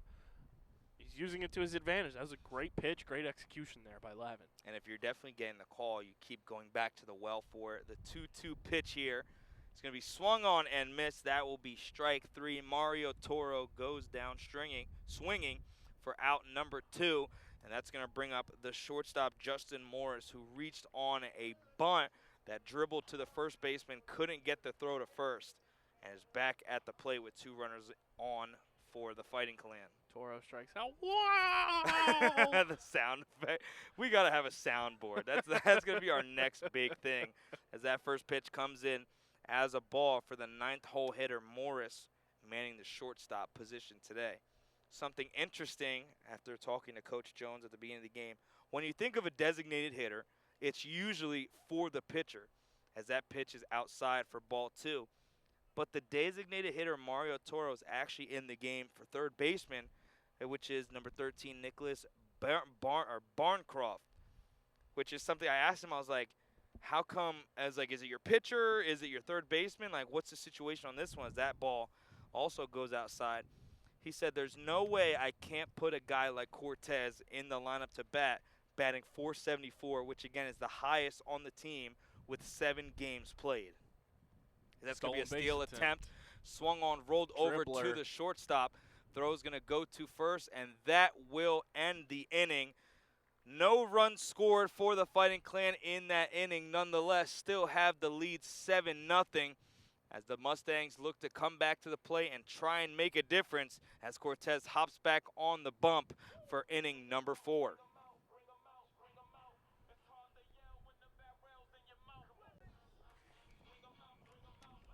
What a great song. I was going to say, it's definitely awesome. Whoever's got the aux cord today, job well done. Well, let me tell you something. It was all country music when That I doesn't first surprise got here. I kind of was sitting. I was like, all right, I'm not sure how the walk-up songs in betweens are going to go. I came in and heard You got to three save the straight- bangers for when it Yeah, matters. I definitely heard 3 straight Chris Stapleton songs. And again, I'm not a hate. I love Chris Stapleton. He made one of the best country song ever, which is Tennessee Whiskey. I don't like any other country music besides that one song. But when I was like, we'll see how the walk-up songs are. We'll see how the in-between is. And so far, they have not disappointed up there. I believe it's the Twins who are the senior managers for the Fighting Clan this year. We have to get their names and give them a shout-out next time out. Hey, I'll give him a shout out right now. Great job on the Hawks. Great job on the Hawks. They're definitely doing their thing up there. And everyone listening, we would like to tell you this week's schedule coming around. This Thursday, we will be having a lacrosse matchup for the Fighting Clan. And this Friday will be a softball matchup as well. Stay tuned this week. Keep the notifications on YouTube to hear the beautiful voices of Kyle KB Bennett, myself, and our amazing producer, Doug Diola, manning the double cameras with us here in center field. Safe to say, this is probably my favorite booth we've had so far, except for Gatone. I was going to I was say, like, brother, Gatone is awesome, but like we get the privilege of a historic venue. Yeah, that is Gatone Stadium. is definitely up there. But let me tell I you almost had something. to push you off of this platform for that statement. But nonetheless, I definitely do love our setup here in center field. Very much. Can easily see. View-wise, I will Yes, say it is. it's definitely top 10 or top 3, maybe top 2. That's going to be Nick Wagner, the first baseman for the Mustangs, coming up to the plate. 0 for 1 on the day was the first Medusa strikeout for Cortez, as he looks to do just about the same here in the top of the 4th inning. First pitch coming in from Cortez is going to find that right side corner. We got to get a strike shirt number 1. made for that. You know, like Kyle Brandt has the angry runs. No, I think that's a. The Medusa K's are. And it has to be a batter like in the box, stoned. Like it has to be. Or perfect. just like Medusa, but just the face is a baseball. That's not a bad one. I'm not gonna lie. As that pitch comes We'll in. have to talk to Coach For Jones. strike 2. Yeah, we definitely could get shirts like that. That would Get that definitely. I think it would be cool. Like you see, the catcher's mitt, the ball in the glove, and the batter just sitting there, but it's stone. That would be pretty sick. The 0-2 pitch from Cortez almost gets him looking with the breaking ball. Just falls a little low there and puts the count at 1-2. Hopefully Coach Jones doesn't get anywhere too quick after this game, because that might be an idea we have to just corroborate on. It's like right just, after we this got to one. pitch you this idea. As the 1-2 pitch comes in, swung on and missed. Strike 3 for Cortez. His 6th strikeout on the day. Out number 1 here in the top of the 4th, bringing up right fielder Cohen Cook. I see what you did there. Got a pitch. Yeah, you like well done. I thought that was solid. I'm rubbing off on you. I thought the pitch was a solid idea. Nonetheless, bringing up Cohen Cook, followed by Mitnick, the shortstop for the Mustangs. That pitch is going to be fouled off and out of play in the right field and put the count at 0-1 early for Cortez, who is moving here in this game against the Mustangs. Pardon me, 5 strikeouts on the day for Cortez, not 6 yet. As that pitch finds the outside corner, not called a strike. That looked like a strike. Even up the count at 1-1. I personally thought it was. That's why I called the outside Especially corner. the way that the home plate umpire's been calling today's game. I that thought looked that like was a one, but strike for him. nonetheless throws the slow hook, gets him to swing and miss. Who needs to throw a fastball when we can throw a gorgeous slow hook and get ahead of the count 1-2? Give me a hat trick of Medusas here today. Come on, Cortez. Love to see it. The 1-2 pitch from Cortez. Swung on and missed. Strike number 3. Strikeout number 6 this time around. Back-to-back Ks for Cortez here in the 4th inning. The breaking ball looming sharp here in this game. Cortez looks super comfortable. Hasn't given up a run. Only 1 hit given up on the day, and is cruising here in inning number 4. Ethan Mitnick, the shortstop, coming up to face off the red-hot Cortez. First pitch comes in, and that's going to be strike number 1. Give me another Medusa. Give me a hat trick of him. Speaking of Medusa, Mitnick 0 for 1 on the day. His first outing was a strikeout looking. That pitch is just inside, and that'll make That the again, count I thought 1-1. was gonna be called a strike. Yeah, just the based yeah, on the how the catcher umpires called the game today. It looked as if the catcher set up on the outside corner there, so the pitch coming inside would be the Spidey strike. senses were tingling right there. Nonetheless, 1-1 is the count. Drops the slow hook, fouled off there, and that'll put Cortez ahead 1-2 here, looking to strike out the side here with 2 outs on the board and a 1-2 count. Stone cold. Get him looking. Mitnick looking to not get struck out here for the second time. The 1-2 from Cortez. Checks the swing, does not go, evens up the count at 2-2 there. Mitnick kind of popped the bat off his shoulder, still held it up. Cortez went for that breaking ball yet And I'm again. cool with those type of pitches too. You know, you have a pitcher's count there. You have pitches to work with. Try to fool the batter. Try to get him to go. Gorgeous pitch pitch on the outside. So we get the pitch here. Fouls that one off. You like to see that a little more. Again, if you have a solid breaking ball like that, you can kind of throw them a little low. You don't have to force strikes at all. Again, you're See ahead what you 1-2. can get him to fall for. Right. If you could get him to look for that curveball in the outside corner as he swung through that fastball there, there's 2 outs on the board, 2-2 count. You can kind of work with what you have there. Cortez kind of settling in here. The 2-2 pitch. Swung on, rolled over. That's going to go to the shortstop. It's going to be a tough play at first, and he is going to get there. That will be an infield hit for Mitnick, and the second hit of the day for the Mustangs.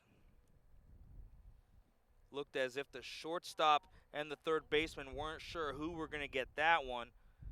Nonetheless, it will be an infield hit, and that's going to bring up the second baseman, Chase Kamek, who reached on a hit by pitch in his first at-bat.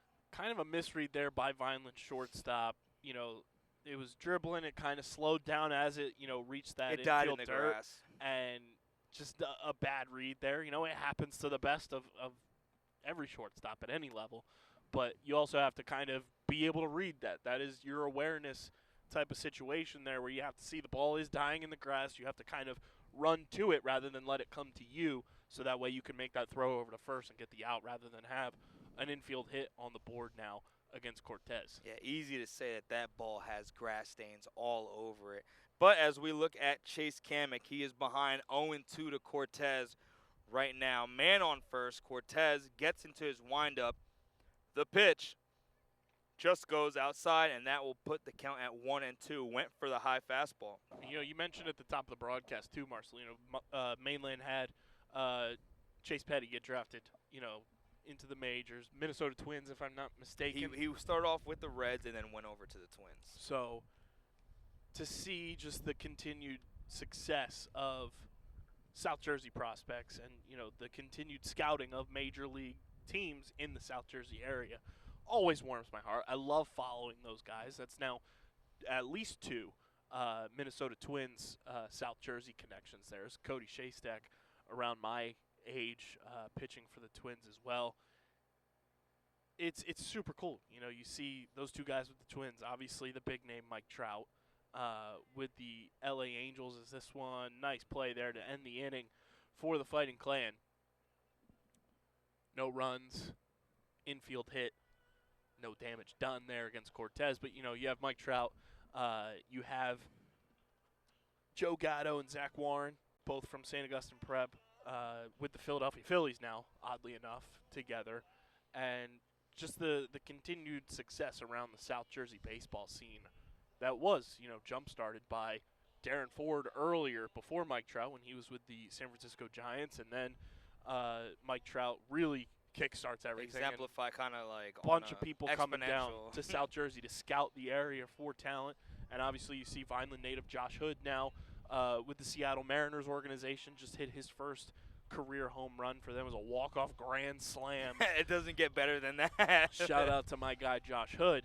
But, I mean, it is super cool to continue to see just the growth and development of South Jersey baseball and see, all the surrounding areas. Sure, we want to see the Vineland guys succeed, but it's also a community-type thing, and it's, you take pride in seeing guys from your area and cities that schools that get to that next level. So hopefully, we continue to see that success as the years go by, and hopefully more from Vineland as well as these guys progress and hopefully start getting scouted as the season goes on. And now as we prepare for this bottom of the fourth, looks to be some bullpen action happening. Looks to be Rivera looking to get warmed up there and see a couple other guys heading over into that bullpen. Safe to say that Cortez's outing may be over, but not sure how the lineup would switch around. He would probably continue to bat in that second hole, but Mario Torre, the designated hitter, would probably get moved out of the lineup, or he'd probably move out of the lineup for the pitcher who does come in, depending on if they're a hitting pitcher or not. Safe to say we will see very soon at the end of this inning. And I do want to point this out too. You know, people probably at home, oh, why are you bringing up Millville and Mike Trout? One, he's the guy. But two, do yourself a favor, Google Mike Trout. He's from Vineland. Born in Vineland, New Jersey. When they say his name on TV, they don't say Millville, New Jersey. Quickest way to annoy somebody from Millville is tell them Google Mike Trout. If anyone ever wonders, yes, Mike Trout is a Vineland native. And if everyone wants to know, he's actually making a golf course with Tiger Woods. Right down the street from my house. In Vineland, New Jersey. Right off of 55 there. Near, what is that place called? It's not Dairy, is it? It starts with an H. Heritages. Heritages, that's what it is. Right next to the Heritages off of 55. And now we're going to see Anthony Raycotts, the center fielder, coming up to the plate. Top of the order yet again for the Roadrunners here in the bottom of the fourth inning. The Fighting Clan, not the Roadrunners. Did I say the road? Why do I keep saying Roadrunners? What is going on today? As that pitch goes outside for a ball. We mentioned gosh. Donnie Gomez having an ultimate baseball catcher name. Anthony Raycotts has a baseball name. Yeah, you gotta give it to him. That's a jersey that you would buy any day of the week. As that pitch goes outside and makes the count 2-0. And it's such an outfielder's name too. He is a prototypical left fielder, right fielder. Yeah. Raycotts. Speedy guy who has a solid bat. As the pitch comes in from Lavin, just going to go outside. That's going to be ball 3. Raycotts is 2 for 2 on the day with a single and a double. Had that RBI double to kick off the middle of that second inning. Pitch comes in from Lavin's going to be outside, and that is going to be ball 4, lead-off walk for Raycotts, who has a perfect on-base percentage so far in this game with the pitcher Xavier Cortez coming to the plate.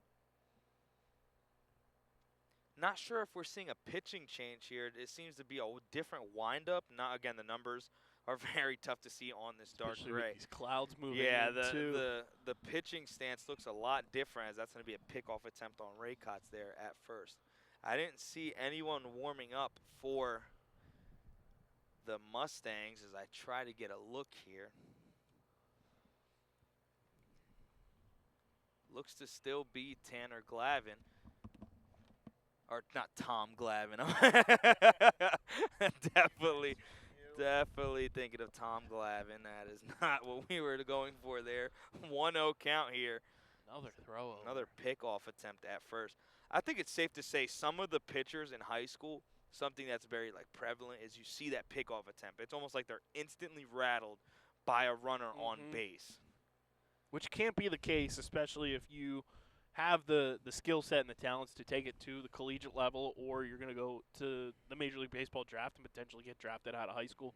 You can't let that runner on first, especially now in the pitch clock era, allow a runner on first to affect the way you approach the hitter at the plate. As that pitch comes in as a strike, try to sneak away on my phone to try and get that 5-time zoom. Still can't tell if it is still He's an time. international super spy. I think it's safe to say that is the same Tanner as that Great pitch is pitch. swung on and missed. Evens up the count at 2-2 for Tanner Levin. Had a tough second inning. Hasn't given up any runs since. But I think it's safe to say that second inning was enough, as that's going to be yet another pickoff attempt at first base on Raycotts. That is going to be the interesting thing, too, now that the pitch clock is a thing in Major League Baseball, how that trickle-down effect potentially happens in the collegiate game and in the high school game, because, we've seen all these throwovers. That's a balk now in Major League Baseball. Right. How does that, translate for the players in high school that do have that talent to get to the next level and play, in the major leagues and will be in the minor leagues and be dealing with the pitch clock there, as well as that one's fouled off to nullify the stolen base attempt there by Raycotts. It's going to be interesting to see how that kind of trickle-down effect happens over the next few years, and if it does get picked up at the lower levels, underneath Major League Baseball. So what I've learned, I've watched some Division III baseball from my school that I currently attend, is the RCSJ Gloucester campus, which they are the road runners. But I was paying attention and kind of calling some of their games. You see that there is a pitch clock implemented, but the balk rule is not implemented. So you kind of see, and the pitch clock is a way longer time. Like you'll kind of sit there and be like, hey, is that going to be a violation?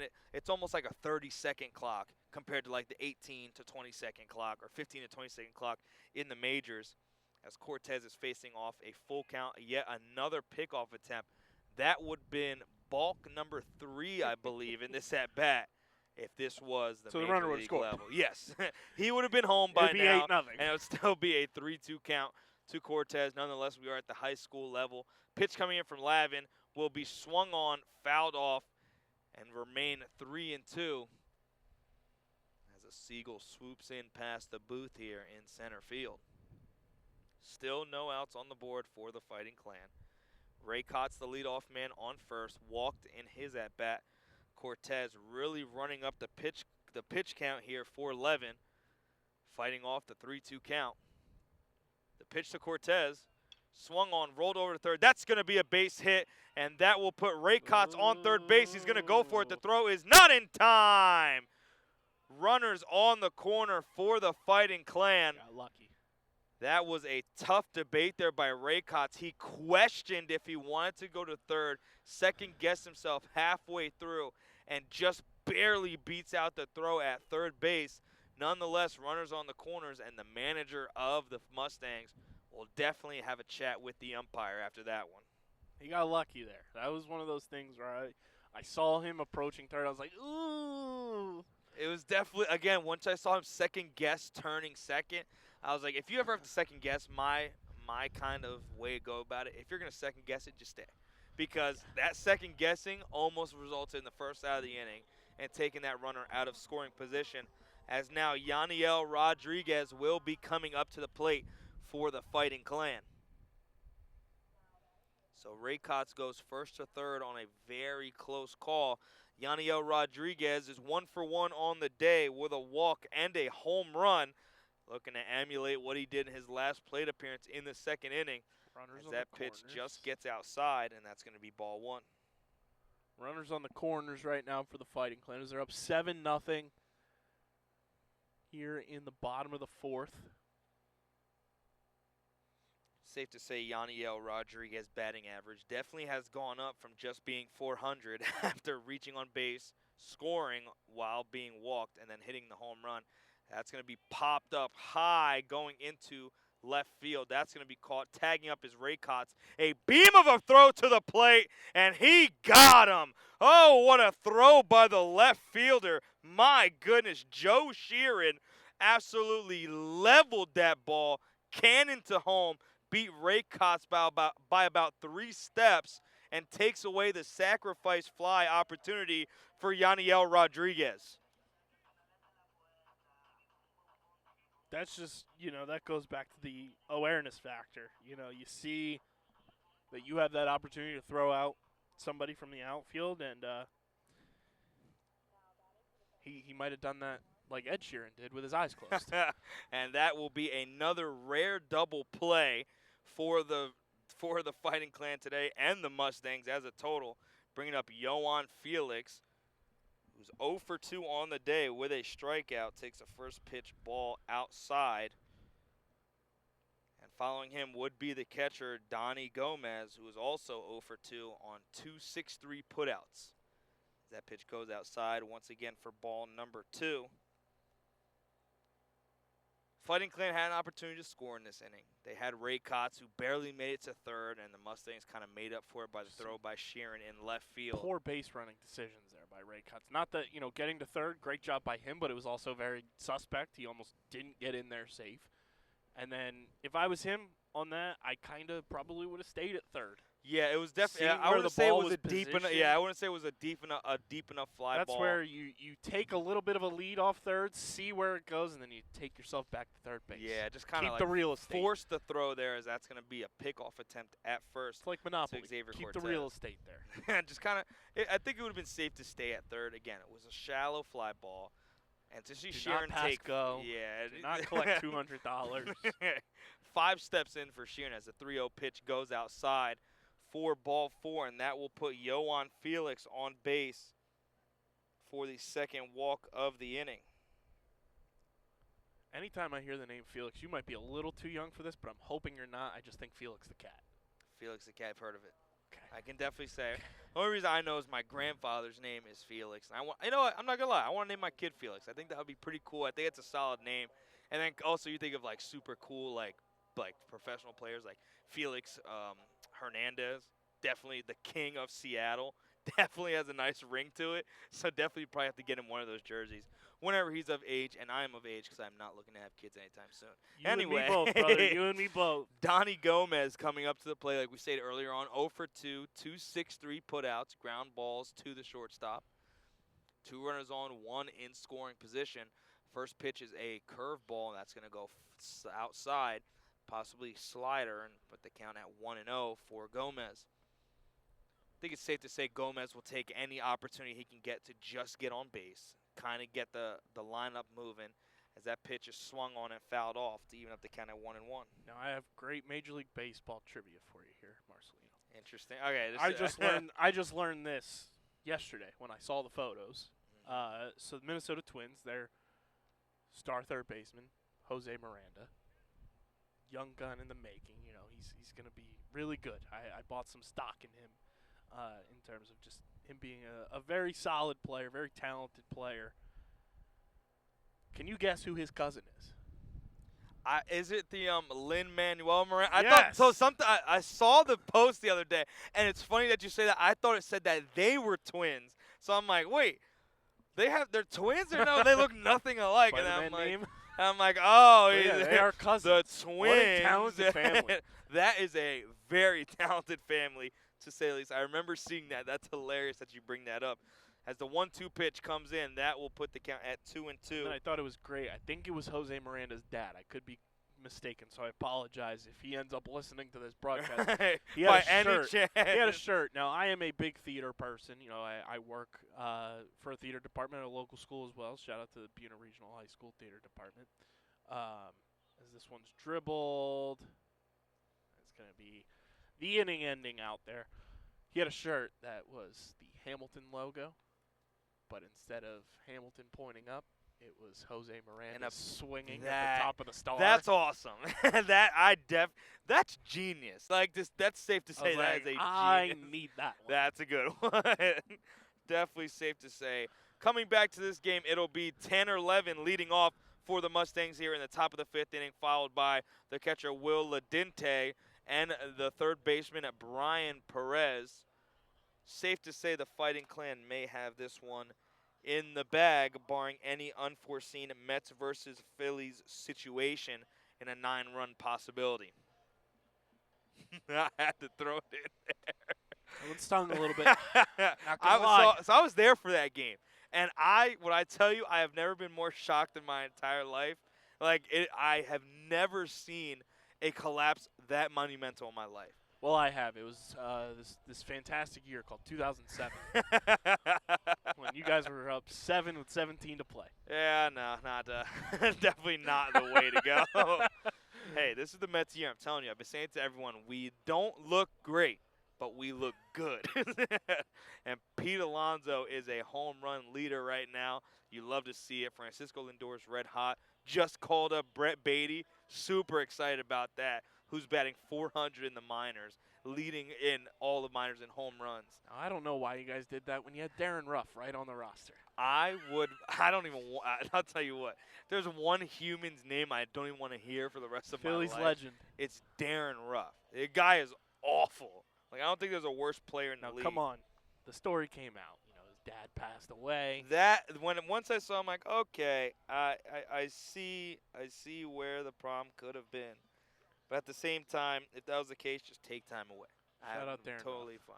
Yeah, Darren Ruff, you suck. Anyway, it'll be a pitching change for the Fighting Clan here going into the top of the 5th. It'll be Angel Rivera, the senior, coming in to pitch for the Fighting Clan here in the top of the 5th inning. We stated earlier on it'll be Levin, Ledente, and Perez. When you said Ledente, now this might just be my inner fat kid. I just thought al dente. Wow. That's the inner Italian fat kid in me. Yep, that's understandable. And it will be Tanner Levin coming up to the plate. Well, I was wondering if they were going to take him out yet, but there's not too many guys on the substitute portion of their chart. Looking back on it after seeing the lineups today as that pitch comes in, and that will be I think it's ball. hopefully a strike, but it's going to be ball number 1. Again, a very tough call so far today from the umpire standpoint. Nonetheless, the pitch coming in from Rivera, just going to go. Did he call that a strike? Yep. Wow. Make up pitch there. And we just swapped. As I'm starting to look at the number here, that might be number 2 for the Fighting Clan. Cortez is still in the game. It took me saying I thought they switched it out with Rivera, but I saw the slow hook. I'm like, they have 2 guys who can throw that slow hook. It is Cortez who remains in the game here in the top of the 5th inning. The bullpen has worked. Nonetheless, does not come in. The way he's pitching, I would keep it myself. I don't blame Coach Jones for leaving him in. Let him cook, as the kids say. And that will even up the count. 2-2 with a ball there from Taylor Let him cook. Let him cook it, as he does. The way he's pitching, I don't have his total pitch count right now, but the way he's pitching, I would just let him go as long as he feels comfortable. I would say it's safe to say Sam again. He had 6 strikeouts on the day, 17 coming into the day. As the 2-2 pitch is going to be swung on, rolled over to first, and that'll be a 3-3 putout for out number 1. Cortez mowing again through this Mustang squad. Safe to say they have tamed the bull, but the Mustangs still looking for some kind of way here to get on the board. Hasn't really had anything rolling. Only They've taken 2 that hits Hemi on out the of the day. Mustang. There's just not much going on here. Safe to say they popped a tire on the Mustang. Nonetheless, pitch coming in from Cortez going to go outside for ball number 1. How are we feeling about the Sixers, Marcelino? Here's the only thing that scares me. It's the one team you and I have in common. 21 3-pointers made, and they won by, what was it, 10? Won by 20. 20, yeah, I'm comfortable with that. As that pitch comes in strike? as a strike. I remember watching it, and when you see Tobias Harris sink his first 2 threes he puts up, the game's over. I think it's safe to say when Tobias Harris is hot, we are safe. But under any means necessary. Harden was balling. That pitch goes in low for ball number 2. Came within 1 3-pointer of tying a franchise record for most threes in a postseason game set by the answer. We're talking about practice, Allen Iverson. It's great to see the chemistry. And again, doing it in Philly makes it so much better. Like Game they could have 2. done it on the road. That pitch is swung on, and that's going to be strike 2. I believe they already had 2, but it was the 2-1. That'll be strike number 2. I thought that was a strikeout. I was like, a nice foul tip strikeout. Nonetheless, 2-2 is the count. The pitch from Cortez. It's going to be strike number 3. Gets him on the high heater. It was a little up there, but nonetheless, the Medusa strikeout paves to be the way. Strike number 3 got him looking, and that is strikeout number 7 on the day for Cortez. Yeah, we need to get those shirts. I'm sold. Like, I love the Ghost 4 Kodai Senga shirts, but this Medusa strikeout thing might be the next big thing. That is. That's going to be swung on and missed for strike number 1. That is trademark, copyright, patented, pending of nobody else think of it. We got it. Vineland Public Broadcasting, KB, MO, Entertainment, all rights reserved, 2023. Yeah, I think it's safe to say we could take that one to the board and see if they like that. What do you think, Doug? You think they'll take that one? We get a thumbs up from our producer there as the pitch comes in. It's going to be rolled over to third. Great play. Oh, it went through the glove of the first baseman, bobbled by the second baseman, and that will be an infield hit for Brian Perez, who reached earlier on an error. 2 unconventional ways to get on base for Perez. Nonetheless, puts him on first with 2 outs, bringing up the leadoff center fielder Christian Elliott. Game 2 for the Sixers on deck tonight. What do you think the point margin is? I mean, going into Game 1, it was 8.5 was the spread there, and I'm thinking it might be around like 10.5 maybe tonight. Honestly, I think they might lower it. I think the bookies think that Philadelphia won't do what we did in Game 1. But I think That's we'd their still first win. mistake. Yeah. As that pitch is going to go low for ball 1 to That Christian Elliott. That one was in the mud, unlike Paul Reed, who's out the mud. I absolutely love Paul Reed. I'm just going to say that now. His name is Basketball. Basketball Paul. B-Ball Reed. I'm going to tell you something right now. Not a big fan of Dwayne Dedman. I was correct. The line is 10. 10? Good call. As that's going to be a pickoff attempt there at first on the newly based Perez. Christian Elliott, the 1 kids for are 2. saying, I know ball. Yes, I'll give you that one. Christian Elliott is 1 for 2 on the day, was the first hit of the game, struck out in his second at bat. Now ahead 1-0. That's going to be laced over to third, and that will be the third out of the inning. A line drive to the third baseman gets the Fighting Clan out of the top of the 5th as we prepare for the bottom of the 5th inning. KB, what does Vineland have in store for the bottom of the 5th inning with some power bats coming up to the plate in Andrioli, Ortiz, and Toro? I want to go back to that line out there. Great awareness by Ortiz at third base to kind of just snag that one. That has been the case over there on that side of the diamond all day. The hot snags that have come in, whether it's the short or third. Great job by Ortiz to just secure that on just such a quick approach. You know, you don't realize how quickly that ball's coming at you Until when you're just watching from home. That ball is a lethal projectile. Yes, it would hurt if you missed it. For Ortiz to just kind of like Spidey sense grab that one out of the air. Great job by him to end the inning there. Vineland, if you can tack on more runs, you tack on more runs. I say this, and, you know, at any level, you know, you want to have gamesmanship and everything. Baseball is the one sport where at the flip of a switch, anything can happen because there is no designated clock. Sure, in Major League Baseball now you have the pitch clock and everything. There is no game clock, though, like football, basketball, It's hockey, up to your own discretion soccer. how far the game goes. Right. You have the ability in baseball to make a comeback of any margin just by going on a run. You want to score as many runs as possible. Yes. I hate when I hear broadcasters talking about, oh, you know, this is where you don't run, you know, your guys on base. Right, but they would be the same ones who are like, why'd you take your foot off the gas? Right. You know what I mean? Baseball's the one sport where you always have to be full throttle, foot on the gas pedal until the very last out is made because things can switch like that. Very quickly, again, like we said earlier on, the Mets and Phillies last year. Nonetheless, that's going to bring up Andrioli to the plate. 2 at-bats, 2 walks, looking for some way to get on base without swinging the bat yet again.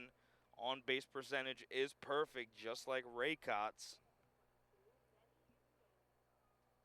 He was the 5th run plated in this game, stole a base, and reached third on a wild pitch, was brought in on a double, as that pitch is going to be low and inside for ball 1.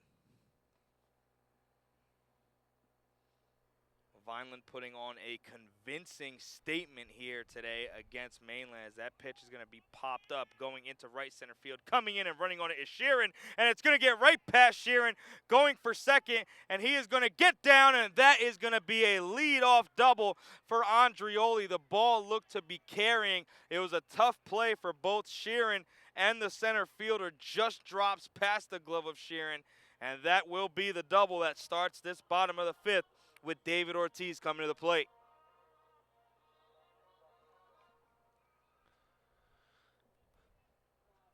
Ortiz 1 for 2 on the day, has a single and a walk, has a runner in scoring position here in the 5th inning. Lavin checks at second base and goes to the pitch, swung on and missed for strike number 1. Phillies were rained out today in Chicago. Going to have a doubleheader tomorrow. Is that the first doubleheader of the season? For the Phillies, at least. I haven't heard of any. Although the Phillies do have a built-in as his next pitch here. Swung on by Ortiz. Going to go to the second baseman for the out there. Advances the runner, too, so that'll put a runner 90 feet away from the plate with Mario Toro coming to the plate. It's a him, Mario. Phillies do have a built-in, true doubleheader. Great walk-up song by Mario here. 100% agree. Phillies have a built-in doubleheader this year, scheduled doubleheader, which is very rare. Never really see that. Yeah, you don't really see that so. But again, that is very 1940s baseball. Yeah, it's definitely interesting. Well, swinging a long drive there, Jimmy. Swinging a long drive, that's gonna get over the wall. As the Peanuts and Cracker Jacks are here and flowing.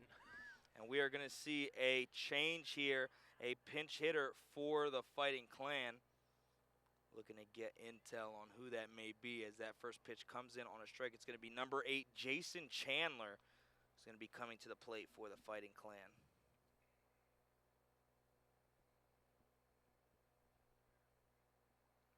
Looks like he will be filling in that DH spot for the game to continue. That's going to be rolled over to the shortstop. Gets through the glove. That's going to bring a run home. RBI single for Chandler. And just like that, the Fighting Clan tack on another. 8-0 is now the score. He said Chandler had to do the Friends clap. And that is going to bring up the shortstop, Justin Morris, who is 1 for 2 on the day with an infield hit and a 6-3 putout, grounded out to the shortstop. And just like that, Fighting Clan continue to get the running scoring. Hadn't scored since the second inning. Gets another one on the board off of Lavin as Morris looks to sink in on a pitch here in the 5th.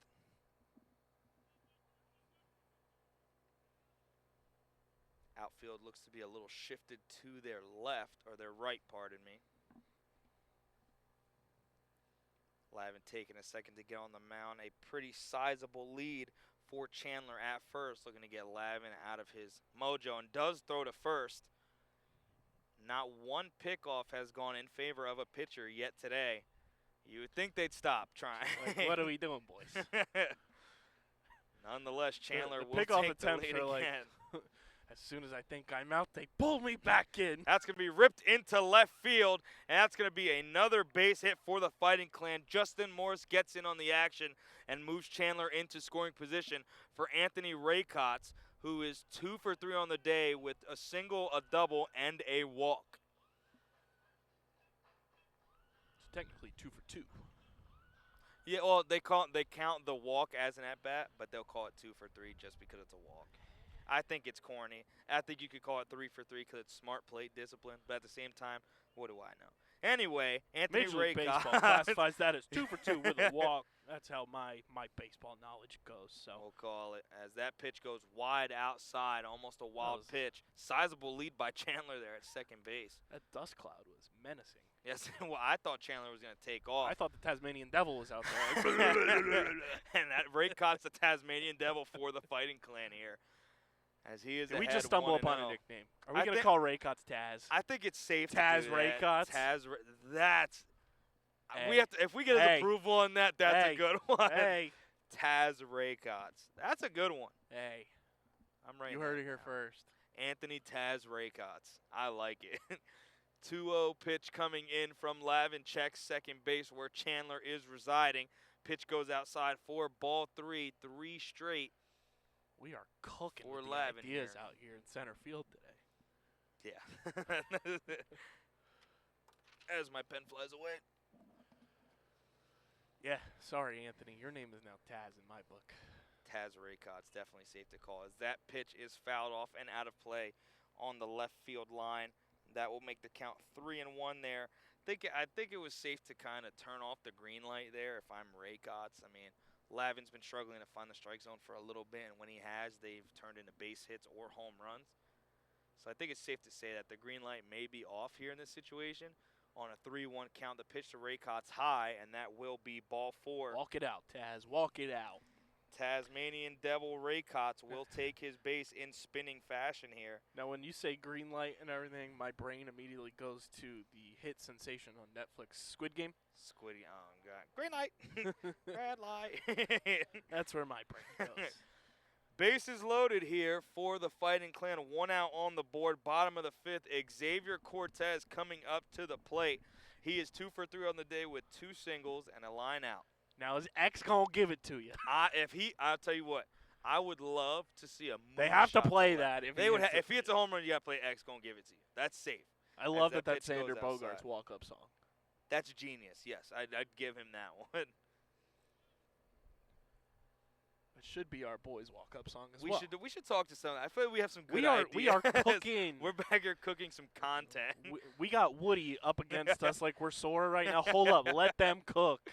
Pitch goes outside for ball 2 to Cortez, who is lined up for the win today as the whistle comes in. Sounded like MLB The Show when your pitcher's tired. Also I sounded thought like that Yondu from Guardians of the Galaxy. Waiting for the arrow to fly by as that pitch is Ooh. check swung, and I don't think Cortez wanted to swing at that one. But he did nonetheless, fouls it off and makes it count 2-1. Would have been the 3rd straight ball thrown to a pitcher or a batter for the Fighting Clan. Cortez with 2 runners in scoring position, base is loaded. Wind's picking up a little bit too. Just a little bit. I think a ball would carry with a solid hit here. Wind going from left field to right. As that pitch is popped up going into right center. It's going to be called off. X gonna give That you will an, be 2 tag-ups. A sacrifice fly. fly will be the call. And that will be another run scored for the Fighting Clan. The lead now increasing to 9-0. X did indeed give you 1 run. That is going to be on the books as a fly out to right field. And now Yaniel Rodriguez, who has a home run on the day, 2 runs scored, 4 RBIs. Last time at the plate, flew out to left field. This is what I love to see over here, Marceline. We got the lacrosse team getting done practice. They're tuning in. I love that, especially because there's this fabricated rivalry between baseball players and lacrosse players. Yeah, it's not. That's what we like to see. Everyone goes to the same school. We'll see the at lads the on end of Thursday. The pitch comes in. It's going to be foul tipped into the glove for strike number 1. We'll see the lads on Thursday. That'll be interesting. It's going to be a nice matchup. So far, we've been pretty excited to be able to call those games, kind of get into lacrosse. You fell in love with the sport within 5 minutes. Yeah, I can definitely say I love, especially after the number 6 bulldoze that kid went coast to coast and snuck in one in the bottom of the post. I think that might be him over there, depending on the hair. But hopefully we'll get a roster soon to kind of give those guys some shout-outs. Nonetheless, count 1-0 here to Rodriguez. 2 outs on the board. Great pitch. And that is going to be called a strike. Count is going to be 1-1 to Yanuel Rodriguez. As Tanner Levin continues to go in this game, down 9-0. That curveball just finds the corner. He strikes him out, but the throw has to be made. And the throw is high, and he will be safe. He gets the strikeout, but it was run out by Rodriguez. So now the bases will be loaded. Once again, a strikeout will be put in the category of Lavin, but there will be a runner on first base. How do you put that in a scorecard? It's a strikeout, and I believe fielder's choice? It's either fielder's choice or pass ball because wild pitch maybe. Wild pitch, yeah. Nonetheless, bases will be loaded for the Fighting Clan yet again, bringing up the right fielder, Yohan Felix, as the umpires will converse. Felix. Umpires conversing after that play at first, looking to see what the call may be. Would make my scoring card much easier.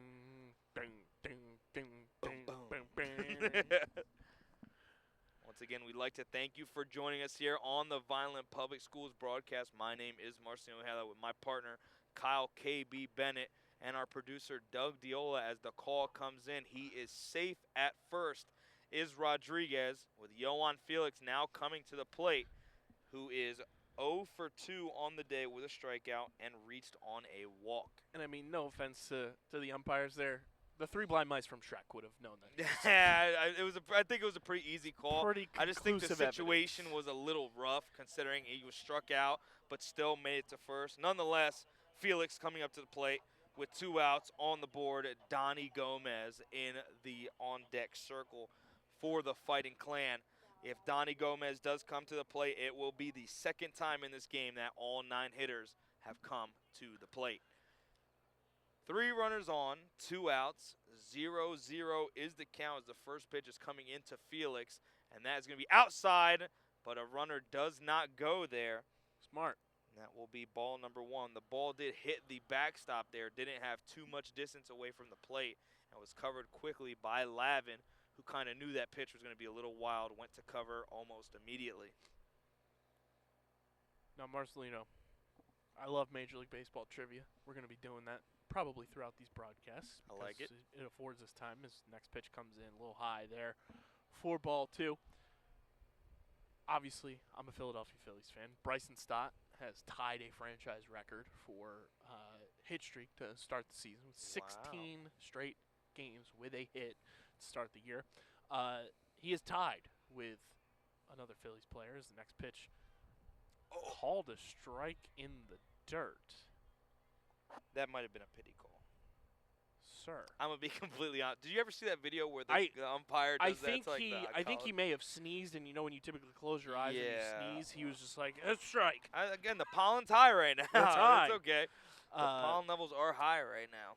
But Bryson Stott has tied a player from the 1950 Philadelphia Phillies. 50, wow. Can you guess the name of said player from that Phillies team? As it is, myself and my brother-in-law's the next pitch.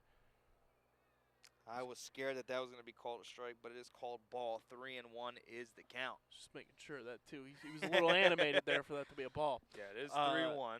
Yes, they did just put it on the scoreboard. Still 2 outs on the board for Felix. Myself and my brother-in-law love to look at old-school baseball names where they just have, like, the most outrageous nicknames and even just general names. That pitch is laced and caught. Oh, my goodness. Great what defense. a play at third. Just give him a gold glove. Give him a yeah, gold that glove. was a Rawlings great play come there. through. Brian Perez absolutely snags that line drive that would have scored most likely all 3. But back to you, KB. What is the trivia question? So, the player that Bryson Stott is now tied with, and tomorrow we'll have an opportunity to stand alone, is a player by the name of Willie Jones. Willie Jones. His nickname, though, This is has got to be a good one. all time. It is Willie Puddinhead Jones. Puddinhead Jones. Wow. How do you get that? Unless someone dropped pudding on his head at Hey, like a Puddinhead. teammate. Come on, Puddinhead! Puddinhead Nah, Jones and Bryson Stott. Wow. Does Bryson Stott have a nickname yet? I just call him him. Him. 'Cause he's him. Safe. That's a safe one. Safe to go. As now we will finally see the pitching change that we anticipated earlier on. I believe that's number 7, Angel Rodriguez. Let me make sure I get that. And Angel Rivera is the name of the senior pitcher right now for the Fighting Clan. And if that is his music to come up to pitch, I'm a huge fan.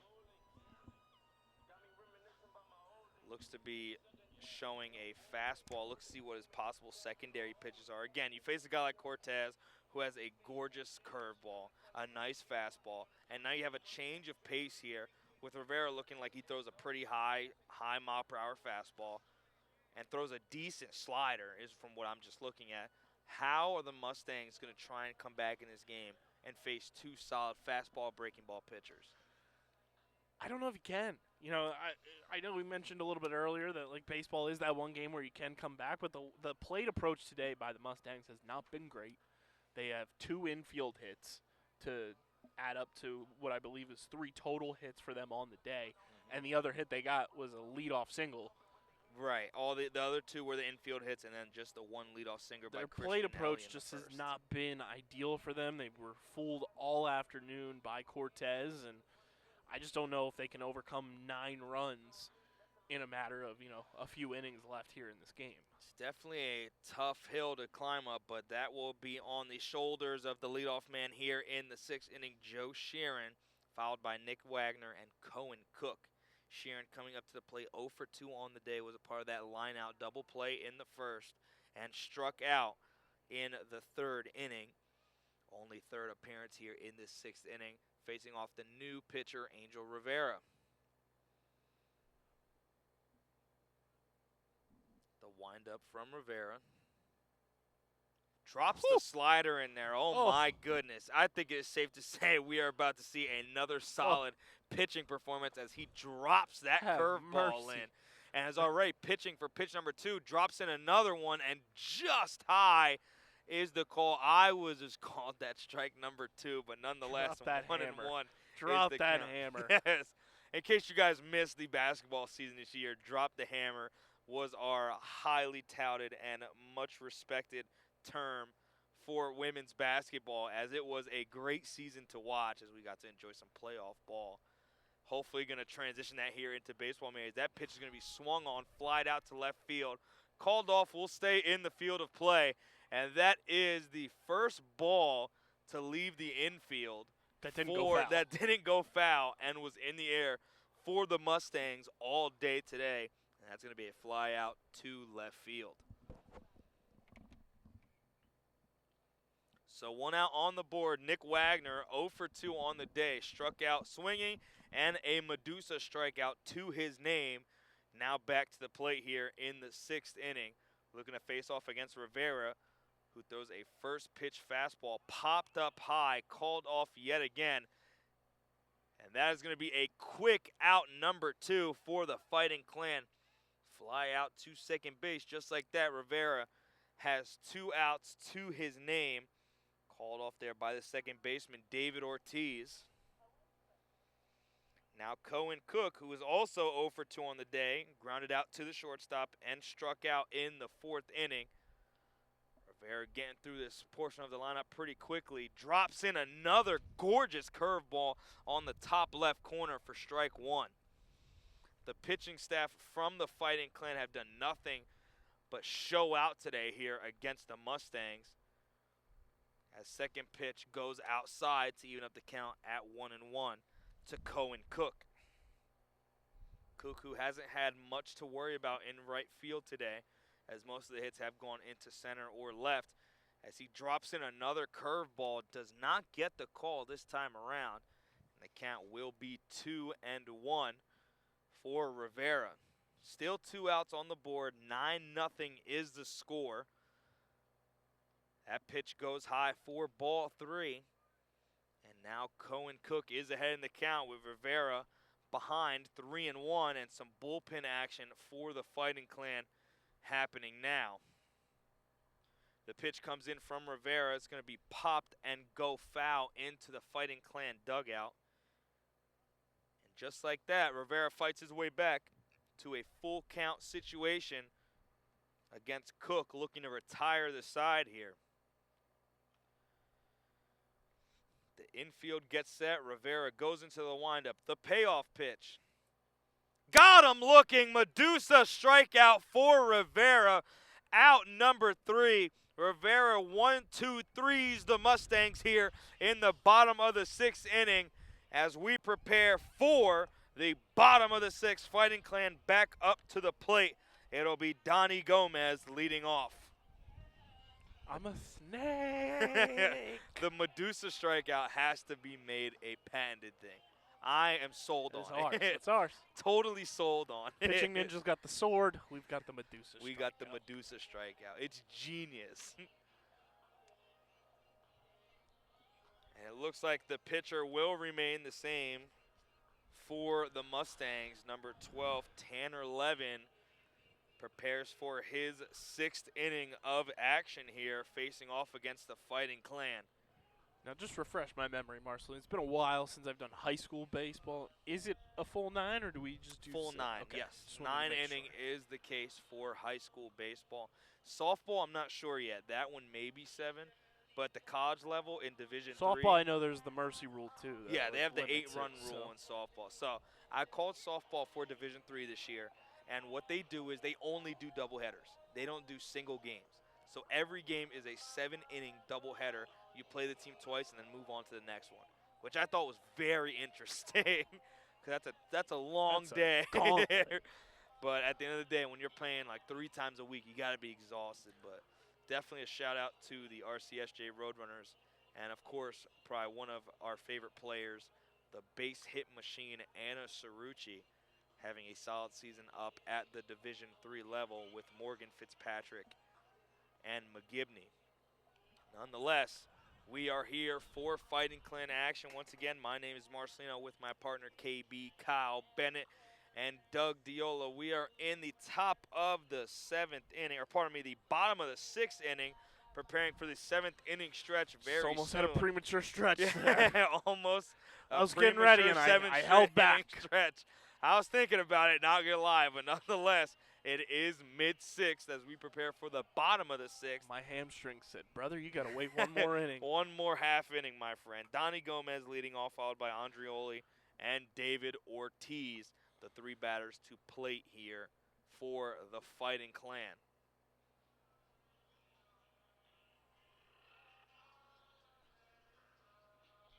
The walk-up music has been 9 out of 10 today. Definitely, but there was that one song by Ortiz that I didn't know. But outside of that, the walk-up songs have been fire, 100%. I'm just waiting for someone to come out to like the Undertaker theme song from like WWE. Stone Cold, like. that's Austin Riley, right? He's the one who does that. I think that's Austin Riley's walk-up. I have to check. Nonetheless, Donnie Gomez 0 for 3 on the day. All 3 were ground outs. As he takes a first pitch strike here on Lavin. Again, like we stated earlier on, Donnie Gomez came in with a batting average of 188, who's solid behind the dish. Struggling to get the bat rolling. That's going to be popped into left center, and that's going to just get out of the glove of Sheeran, and Donnie Gomez gets the long-awaited hit here in the bottom of the 6th inning for the Fighting Clan. He'll be the leadoff man. A leadoff single is what we will put on the scorecards as Benedetto Andreoli comes up to the plate with a perfect on-base percentage, 2 walks, and a double. Now Donnie Gomez gets that hit out there to Sheeran, and I'm just going to think out loud here for a second. Marcelino, that was a great piece of hitting there. Yes. Great piece of hitting. Donnie finally got under the ball there a little bit. He got good distance on it. If it was any further, it would have easily been a catch, but it's going to be Angel Rivera coming in for Andreoli as he's going to look to drop down a bunt. Ball gets behind the catcher there. So. And I think for Donnie, too, like, that was the type of plate approach that he's been looking for all afternoon. You know, the other 3 appearances he's had at the dish were, you know, ground outs and everything. So I think for him to finally get a piece and put one of past a pitch the and infield. put it past the infield, get it in the air and elevate it a little bit, that's just going to be a confidence boost for him. 100%. Angel Rivera, the new pitcher in this game, up to the plate, shows bunt yet again as he takes that pitch low, and that is going to be ball number 2 here. Like we stated earlier on, the man before him, Andreoli, had the perfect on-base percentage in this 6th hole. Looking to see if Rivera can keep that going here in the 6th position. Man on first base still for the Fighting Clan. Drops the bunt there. It's going to get just past the catcher. That will advance the runner. Close play there at first. Nonetheless, he does the job. Advances Gomez to second base and will be out on the 2-3 putout. Some bullpen action just wrapping up for the Fighting Clan. Had a couple pitchers up. So we might see a pitching change going into the bottom of the 7th. I think if they batted Rivera, they might save it for the inning after. They'll probably have Rivera pitch one more inning and then go to that. Because that's what they did with the previous change when they kept in Cortez. Nonetheless, Ortiz coming up to the plate as that's going to be a check attempt there at second base. No one was there to cover the bag, and I don't think anyone will continue Donnie Gomez to. kind of giving me Craig Kimbrell vibes right now with his arm out like that. Nice piece of hitting there. Caught right by into the Sheeran, another solid play from Sheeran in left field. That's the A-team right there. Sheeran has definitely showed me that he is a solid player there in the left field. He made that gunning play at home to start off his day in left and has been pretty solid nonetheless, as now Jason Chandler will be coming up to the plate for the Fighting Clan.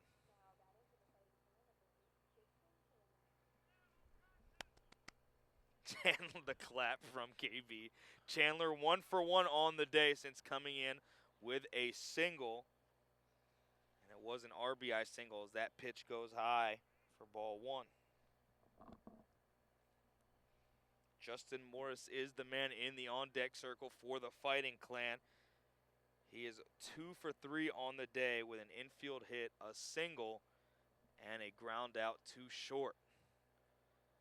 The pitch is going to be rolled over to first base. That will complete the 3-3 put out. Out number 3 for the Mustangs. That will take us to the top of the 7th inning. Angel Rivera looks to be the man coming back to the mound for the Fighting Clan. We will see what the Mustangs have in store to try and get their offense rolling and avoid the shutout being down 9-0. As our inning change music happens, Shawty is fire burning on the dance floor, and Vineland's offense has been fire burning all afternoon. 100% between the base paths and all. With a 9-0 lead heading into the 7th inning as we get set for this 7th inning. Like we mentioned earlier, make sure you guys are subscribed to the Vineland Public Schools YouTube channel. That's youtube.com/@VLDSchoolsTV. That's where you get all of your live broadcasts from events during the school year, sporting events, and everything in between. Shout out to Doug and Gia for making that happen all school year long. Make sure you subscribe, smash that like button, ring the bell icon so you know when any content is going live on the YouTube channel. It's youtube.com/@VLDSchoolsTV. So we get prepared for this top of the 7th inning. It'll be Ethan Mitnick, the shortstop, leading off, followed by Chase Kamek and the pitcher Tanner Levin, who might possibly be taken out of that pitching and DH spot this go around. Nonetheless, Mitnick leading off for the Mustangs. 1 for 2 on the day with an infield hit and a Medusa strikeout in the second at the hands of Cortez. Rivera looking at replicate the last inning where he went 1-2-3, 2 flyouts and a Medusa strikeout for him. As the first pitch comes in from Rivera and is going to be way outside for ball 1.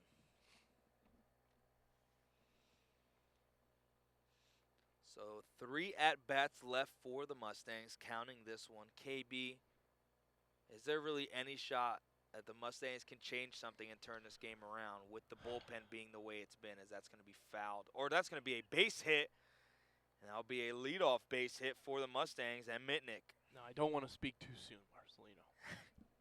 But with a 9-0 lead for the Fighting Clan, the way they've been pitching, it's going to be a no from me, Doug. Yeah, I think it's safe to say the fat lady is beginning to write her tune. Just waiting to sing here in Vineland, New Jersey. Beautiful day. Lower 60s is the temperature now as that pitch comes in as a ball to Kamek, the second baseman, who is 0 for 2 on the day, or 0 for 1 on the day. He was hit by a pitch and grounded out to third base, facing off against Rivera, who drops the curveball low there for ball number 2. Little Marcy forecast out here. I've been paying attention. I think it's safe to say that people enjoy that little piece of information. The big Doppler. The overcast. I think it's an enjoyable as Rivera steps off there. I thought he balked there because it looked as if he tripped a little bit. But Rivera is good nonetheless. Checks first. Overcast Ojeda out here. I think that's a pretty cool. I'll take that one. You've heard of Glenn Hurricane Schwartz. Well, we've got Marcelino Overcast Ojeda. I'm definitely throwing that on the Twitter. That's going to be the new handle, Overcast Ojeda. That's it. That's it for me. I've officially picked one. That's going to be ripped into center field, and that's going to be an easy play. No movement whatsoever by the center fielder, Anthony Raycotts. Literally just stood there, waiting for the ball to get gobbled that up there. Taz Raycotts. I wonder if we could ask him right now if he's okay with that name. Post-game interview. Yeah, hey, that has to be that. Can I call you Taz? Yeah, can we it's like that. It's like that Taz episode of It's Always Sunny when when he writes the letter to Chase Utley. Dear Chase, can I call you Chase? Can I just call you Chase? Yeah, Taz Raycott's definitely has to Great number, stick. too, for a nickname of Taz. Oh, yeah, 18, center field. That's a pretty solid way. Beautiful. As Rivera goes for the pickoff, almost throws Oy, it wide, oy, and oy. does. He does. And that will advance the runner, who will not stop at second, or had an opportunity to go to third, but holds up there is Mitnick. A tough pickoff attempt there by Rivera, and I believe that will result in a pitching change. Now you wait just a Mitnick. Just wait a minute, Nick. Mitnick is at second now on the wild pitch. And as he advances, that was a ball. Taz. We definitely got to roll with the nickname Taz Maycots as the center field gets together here, squatting as one. It looks to be as Rivera is staying in the game. Just a little pep talk there nonetheless. As the outfield rotates back to their position. Runner in scoring position, 180 feet away from home plate. It is Tanner Levin once again at the plate. 0 for 2 on the day with 2 groundouts, 1 to third and 1 to short. The pitch from Rivera throws the slider outside yet again and is going to go wide, and that will make the count 2-0 for Rivera.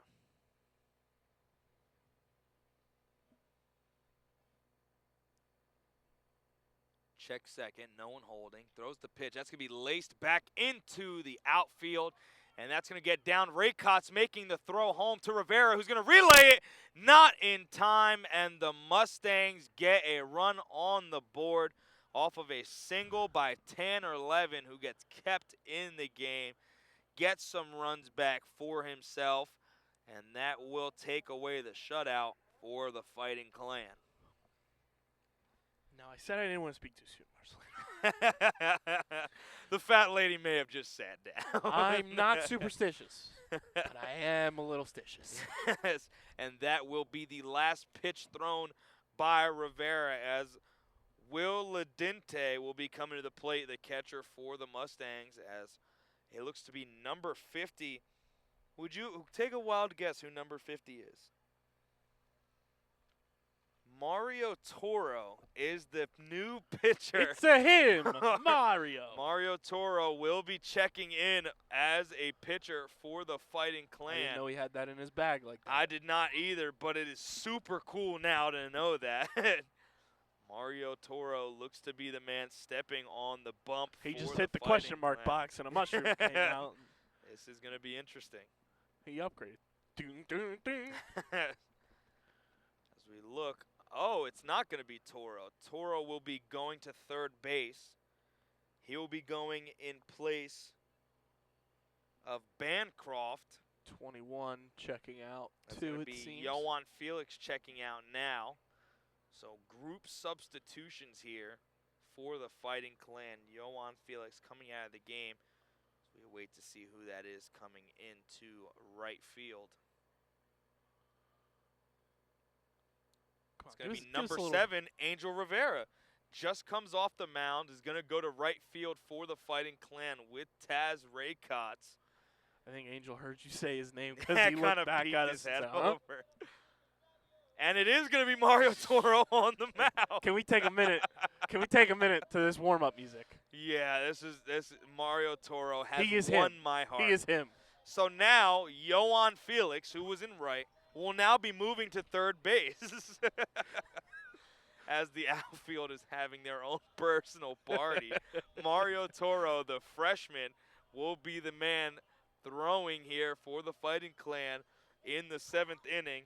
Like we stated earlier on, will be facing Will That is Ladente electric. and Brian Perez to follow. That is electric pitching music.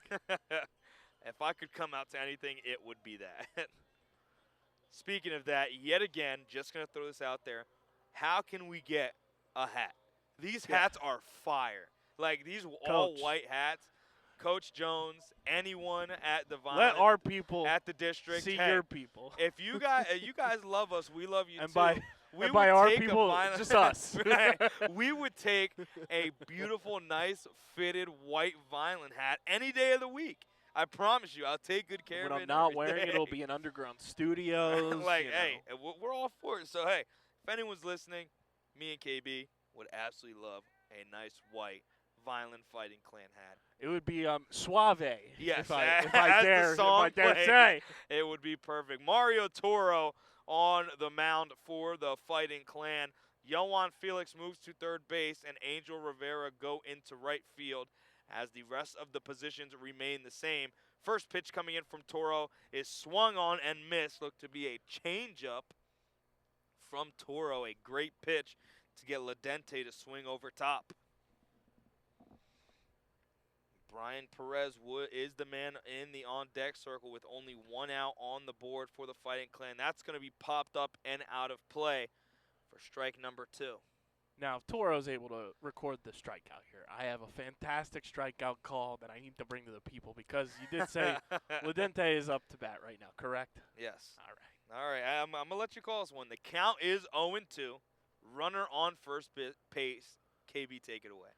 Toro, the pitch. Yeah, it's been called a strike earlier today, so I didn't know what that was going to be. The one time.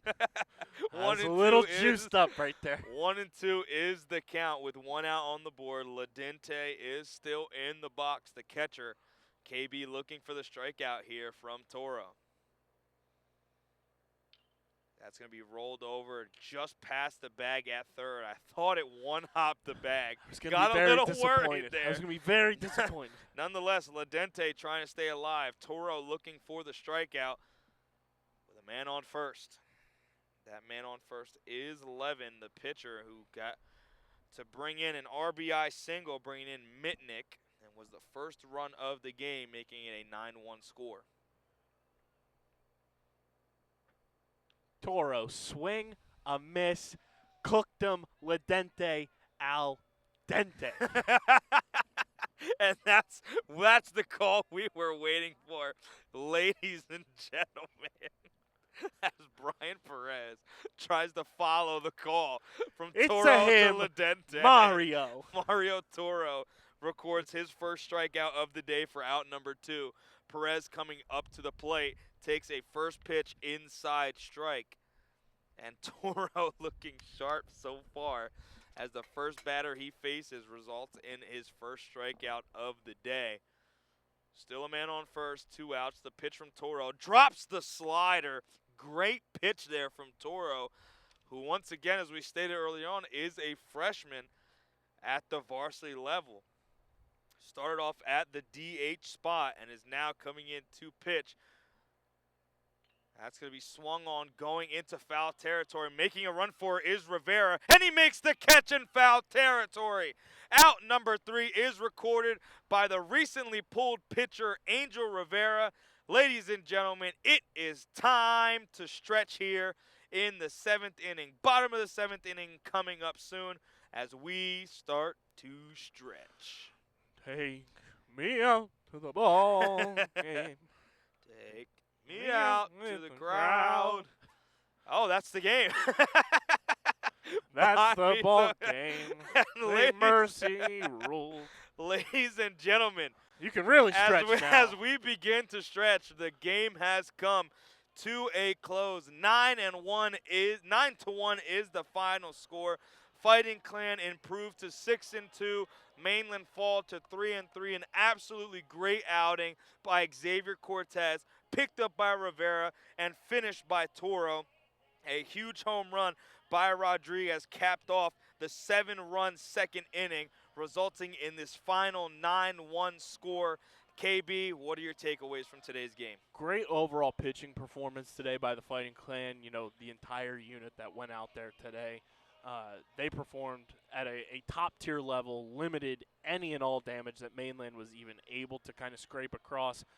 Couple infield base hits. You know, they had the RBI single late in the game, but it was to no avail in terms of, you know, putting any pressure on what the final score would end up being. The bats were hot. They stayed hot. Had that big 6-run second inning as well, tacked on a couple later in the game. If you're Coach Jones, you have to be thrilled with the overall performance from your team today. You never let up. You kept your foot on the gas pedal, and you got a big-time win against a program in Mainland that, you know, overall they're known for success. They have players, but but Vineland simply outclassed them today. And once again, ladies and gentlemen, final score of today's matchup, 9-1. Cortez will get the win on the day. Levin will get the loss. We thank you for joining us here at Vineland High School for today's matchup. Once again, joined by my partner, Kyle KB Bennett, and our producer, Doug Diola. My name is Marcino Ojeda. Thank you for joining us on the Vineland Public School broadcast. And as always, let's go Fighting Clan.